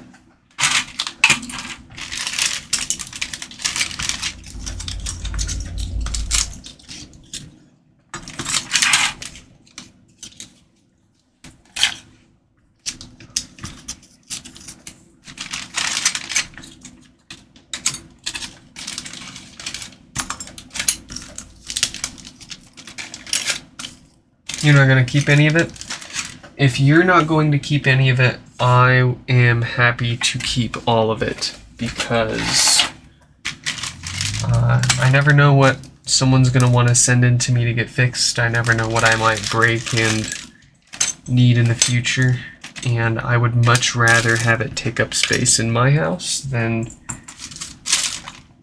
pay to ship it back to you just for you to throw it away, eh?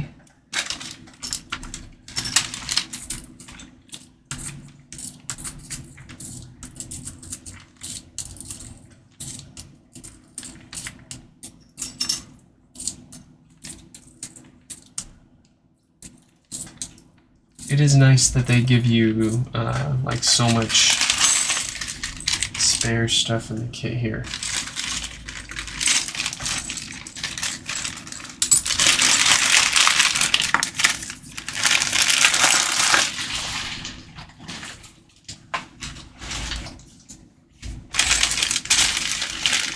Yeah, I saw that. We will, was it this one?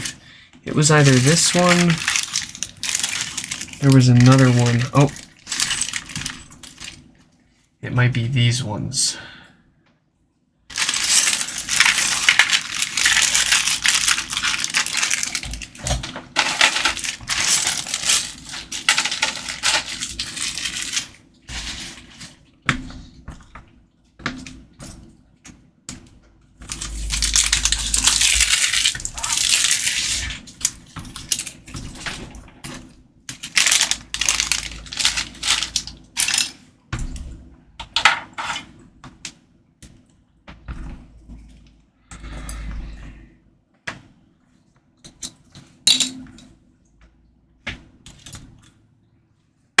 What is up, folks? Welcome back to another live stream HomePod repair here.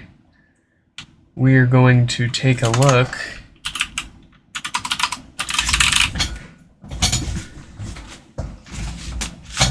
at Jab here with no power. Oh, it feels good to be back in the pod. Oh, missed a button. We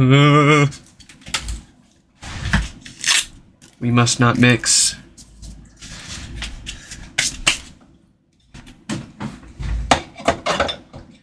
Okay. Oh, there is another small detail that I forgot. That is the little power LED diffuser for the shell. So I'll put that in the pile of to-do before we send it back to them. That'll be an easy fix, though. Let's find Jab's info here and let them know that we're going to be fixing their HomePod now. Oh, Mike is here with us. Very nice. Welcome back, Mike.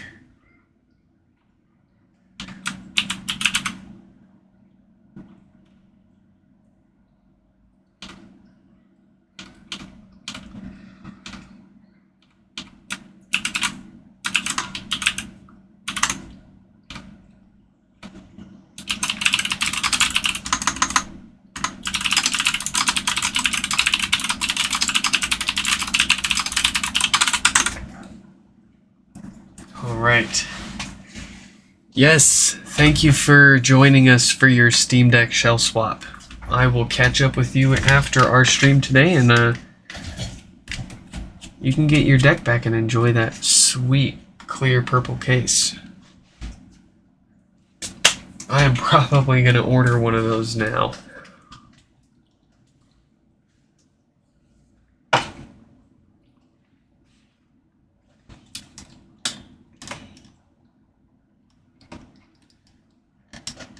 Mike, I've got a HomePod that you can buy for $5. It's got no power. It's got a big short on the power supply. The logic board doesn't work. It's got a big spark on the logic board too. The amplifier board's all smashed up. But $5 and it's yours. You can have it.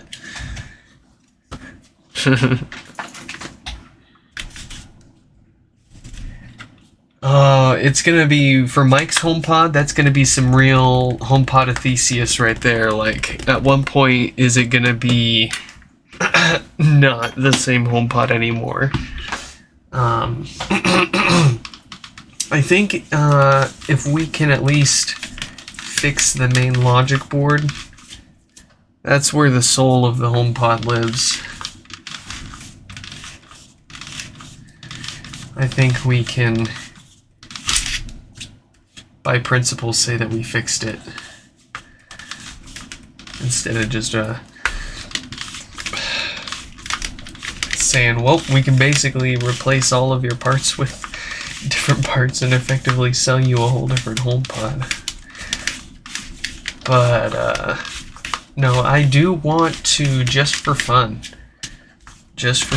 I want to try seeing how far we can make things work again before we say no, it has to be replaced.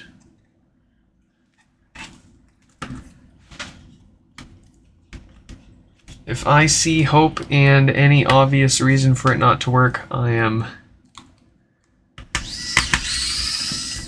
always happy to try fixing it until I don't see any reason for it not to work anymore. The logic board I'm a little nervous about because it doesn't take much to kill those and make it very difficult to diagnose. You know, and like I was fearing earlier, there's a possibility it basically got wall power straight through ground into the CPU and all the other sensitive components on the main board from getting dropped on there.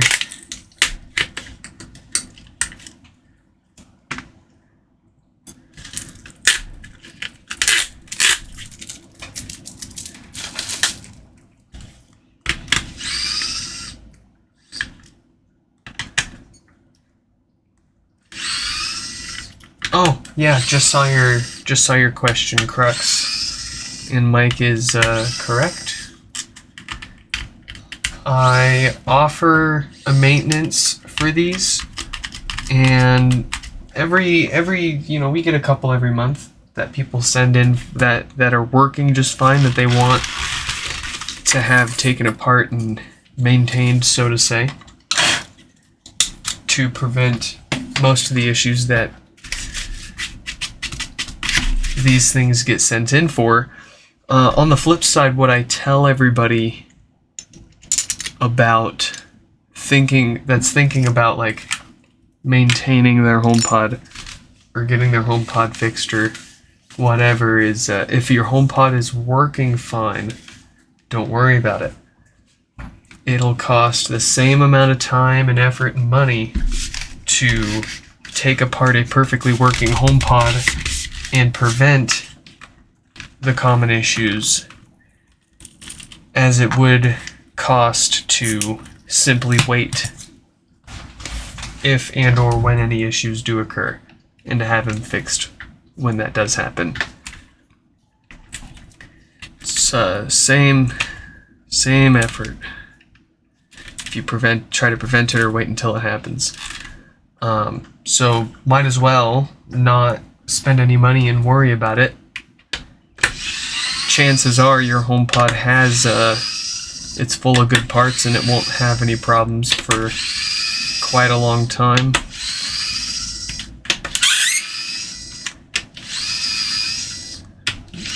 But at the same time, if your HomePod does start having issues, don't ignore them.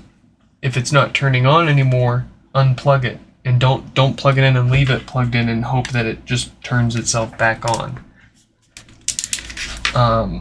If it's death farting and restarting itself from it, don't reconnect to it and keep playing music to it every time it death farts and restarts. Unplug it and stop using it.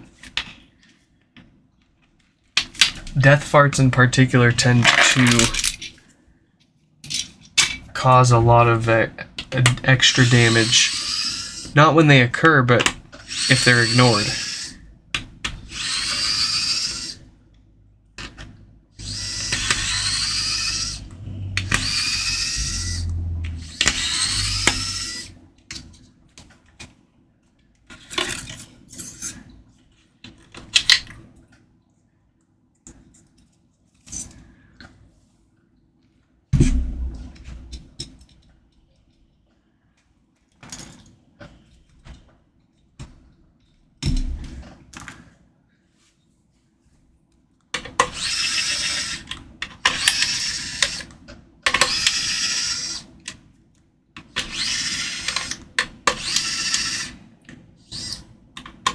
It was actually 2 or 3 streams ago.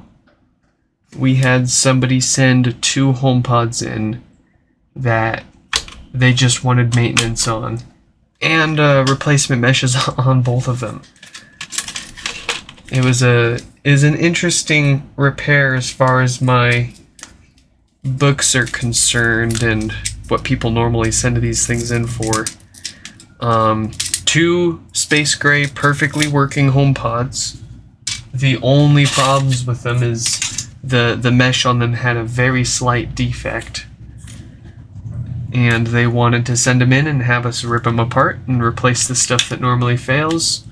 And replace they wanted to pay a little extra to have us replace the meshes while we were at it. And we gave it to them.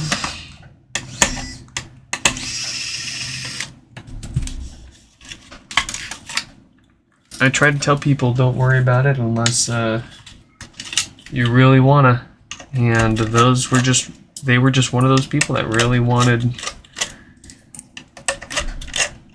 it on 2 HomePods. I'm the kind of person that really doesn't care how mine looks. It could be beat up, it could be brand new, it could be grimy, slimy. All I care about is if it works or not. But I also understand the people that totally care about every little speck and detail of their HomePod.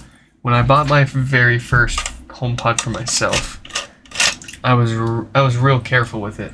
Like, I never touched it without at least washing my hands twice, and usually putting gloves on beforehand anyways.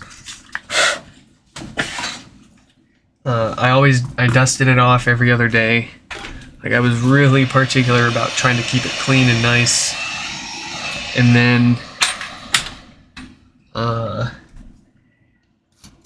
And then I found out I could get my hands on more of them for real cheap if I just wanted to fix them up.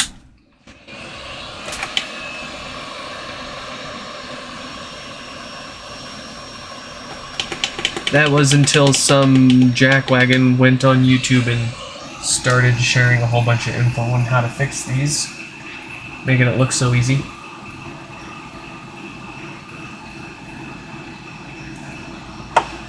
Ruining the used HomePod market.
I just remembered it's Friday. Wow. Happy Friday, folks.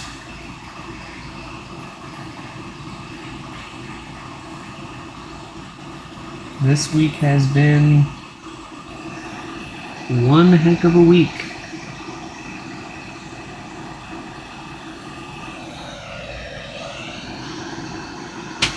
And that's before even talking about any HomePod repairs. The day job has just been absolutely crazy.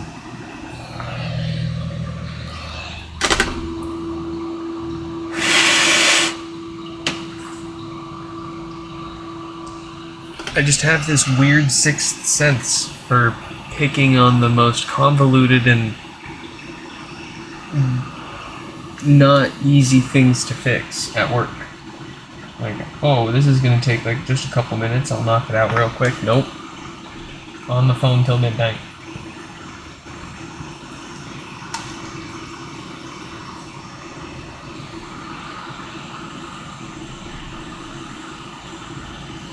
You wanna work for me, Mike? I can't pay you much. Actually, I can't pay you anything. You wanna be an intern?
It's okay. It's okay. Be quiet now. Be quiet. I said be quiet. There we go.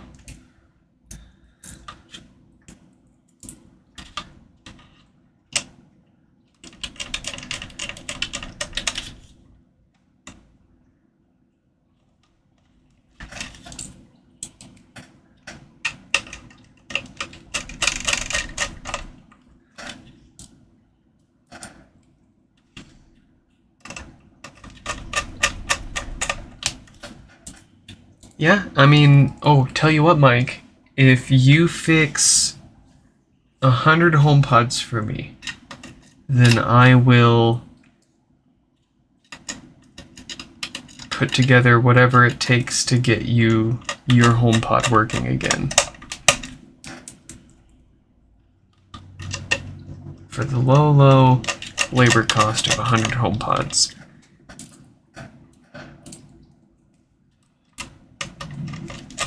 I mean, if you go at my rate, that's not even a month's work. That's easy. Oh, and you don't have a wife and kid and another job to worry about? Dude, you could do that in like a week.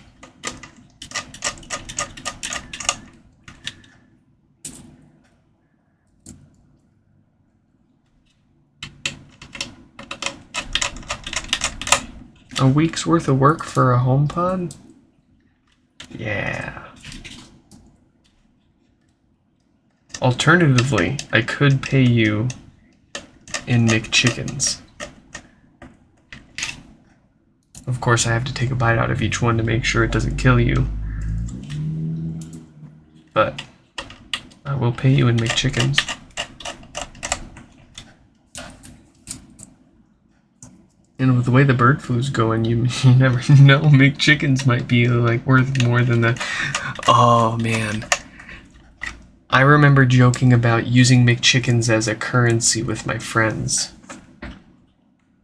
Yeah, in like 2013, 2014, 2015, like 10 years ago. McChicken, spicy McChickens, the spicy McChicken at that. It was only $1. What a deal. Now they're like $3-4 just for the sandwich. That's insane. These used to be $1. I feel like my grandpa complaining about the freaking hamburgers he could get for $0.25.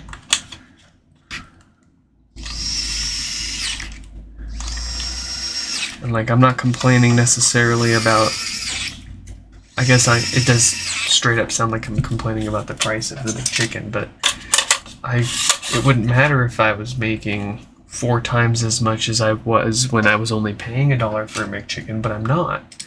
I'm working 4 times as hard. I'm spending an exponential more amount of time doing all of that work, and I'm definitely not getting paid 4 times as much as I was when that McChicken was $1. So why is the McChicken 4 times more expensive? And I'm not, I don't know. That's as far as I'll take it. Thanks for coming to my TED Talk.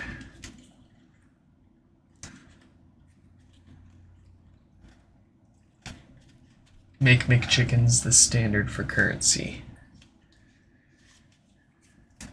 Everything will be fixed.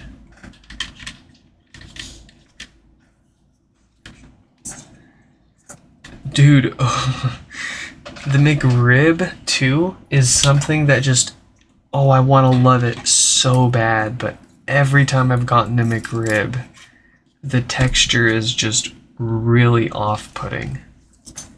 And it's always killed it for me.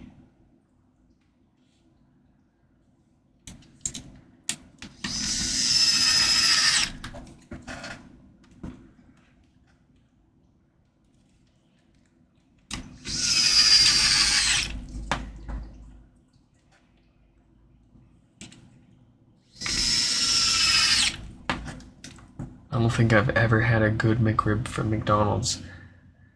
Like, the taste is always great, but the texture is always weird.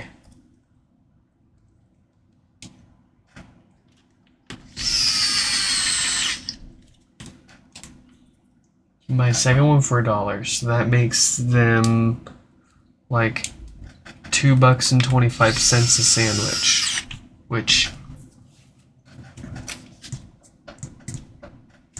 is fine. But if I want to buy 3 or 4, I still have to pay full price for those 3 or 4. So I don't really count that. And oh buddy, would I be eating all of them. Oh, we splurged last night. We went to Dick's. We went to Dick's and we got a bag of Dick's. Oh, they just have the best burgers, man. The best greaseball burgers. I ate 2 cheeseburgers, 2 plain hamburgers, and 2 large fries and a chocolate shake. And I was like, I could go for more. I'm 5'11" and 145 pounds on a good day.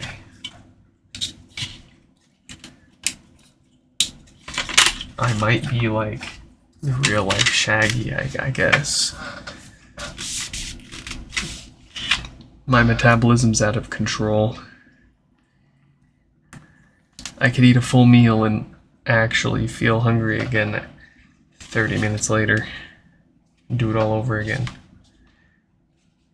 I could probably spin off a whole YouTube channel of just going and conquering whole food challenges at restaurants. Like that Beard Meats Food guy. Oh, somebody posted a $30,000 McDonald's challenge. It was like a quarter pounder, a spicy McChicken, 2 large fries. It was like a couple. Basically, it was just like 4. It was only 4 or 5 sandwiches, a large fry or 2, and a drink or 2. And I'm like, make it hard. Make it difficult. This is a small lunch for me.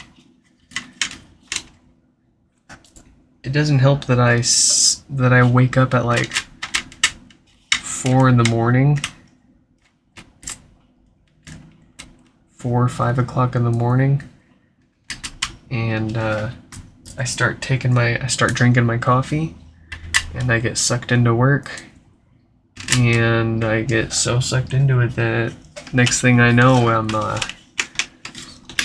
I've not only left work, but I've come home, shipped Homepods, unpacked a bunch more, and gotten 2.5 hours into a repair stream before I realized I haven't eaten anything today. I've only had 12 espresso shots.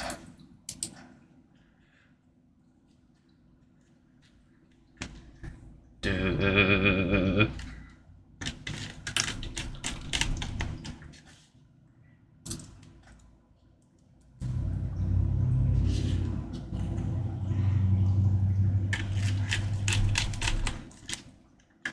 Oh, I used to do all sorts of fun hacks with my McDonald's apps. I still do every once in a while. I have 2 phones. I have 2 different phone numbers. I've got a work line, a personal line. Technically, I've got 3 phone numbers. I've got a Google Voice phone number too. Actually, I've got 4 phone numbers. I've got a Freedom Pop number too. Just for fun. I mean, it's literally a free SIM card. Why not? And to mess around with stuff like getting 4 free things at McDonald's instead of 1. Basically,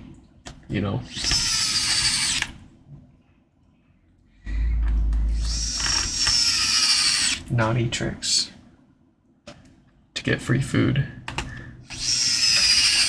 But McDonald's doesn't care, because for every person that's going through and cheating the system, getting a free entree here or there, or a free food item here or there, there's dozens and dozens, if not hundreds of people right before and after them paying full price for their food. If you're not using apps and checking for deals on your food, you are really missing out, and they count on you missing out on that and not doing it and taking the extra time to save a fair bit of money.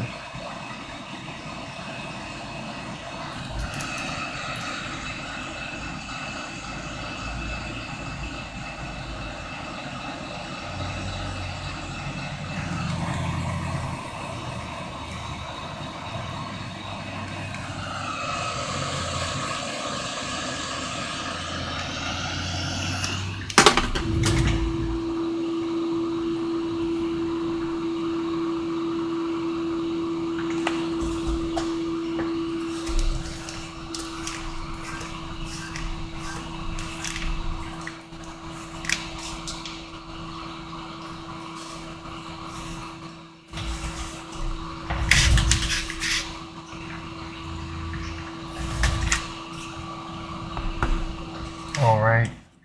Folks, all that talk about food has got me,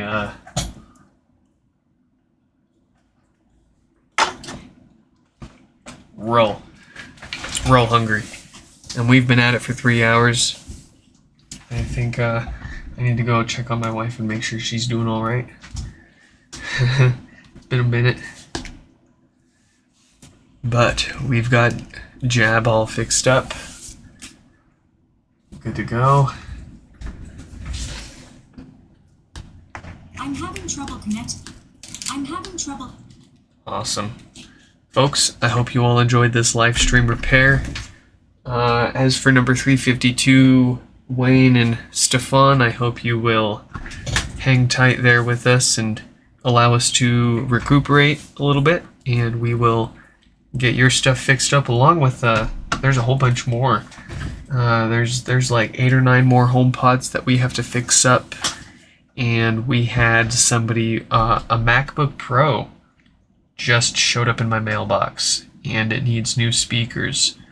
Not the most technically exciting repair, but it is something different that we've had here nonetheless. So I hope to catch you all in another live stream soon.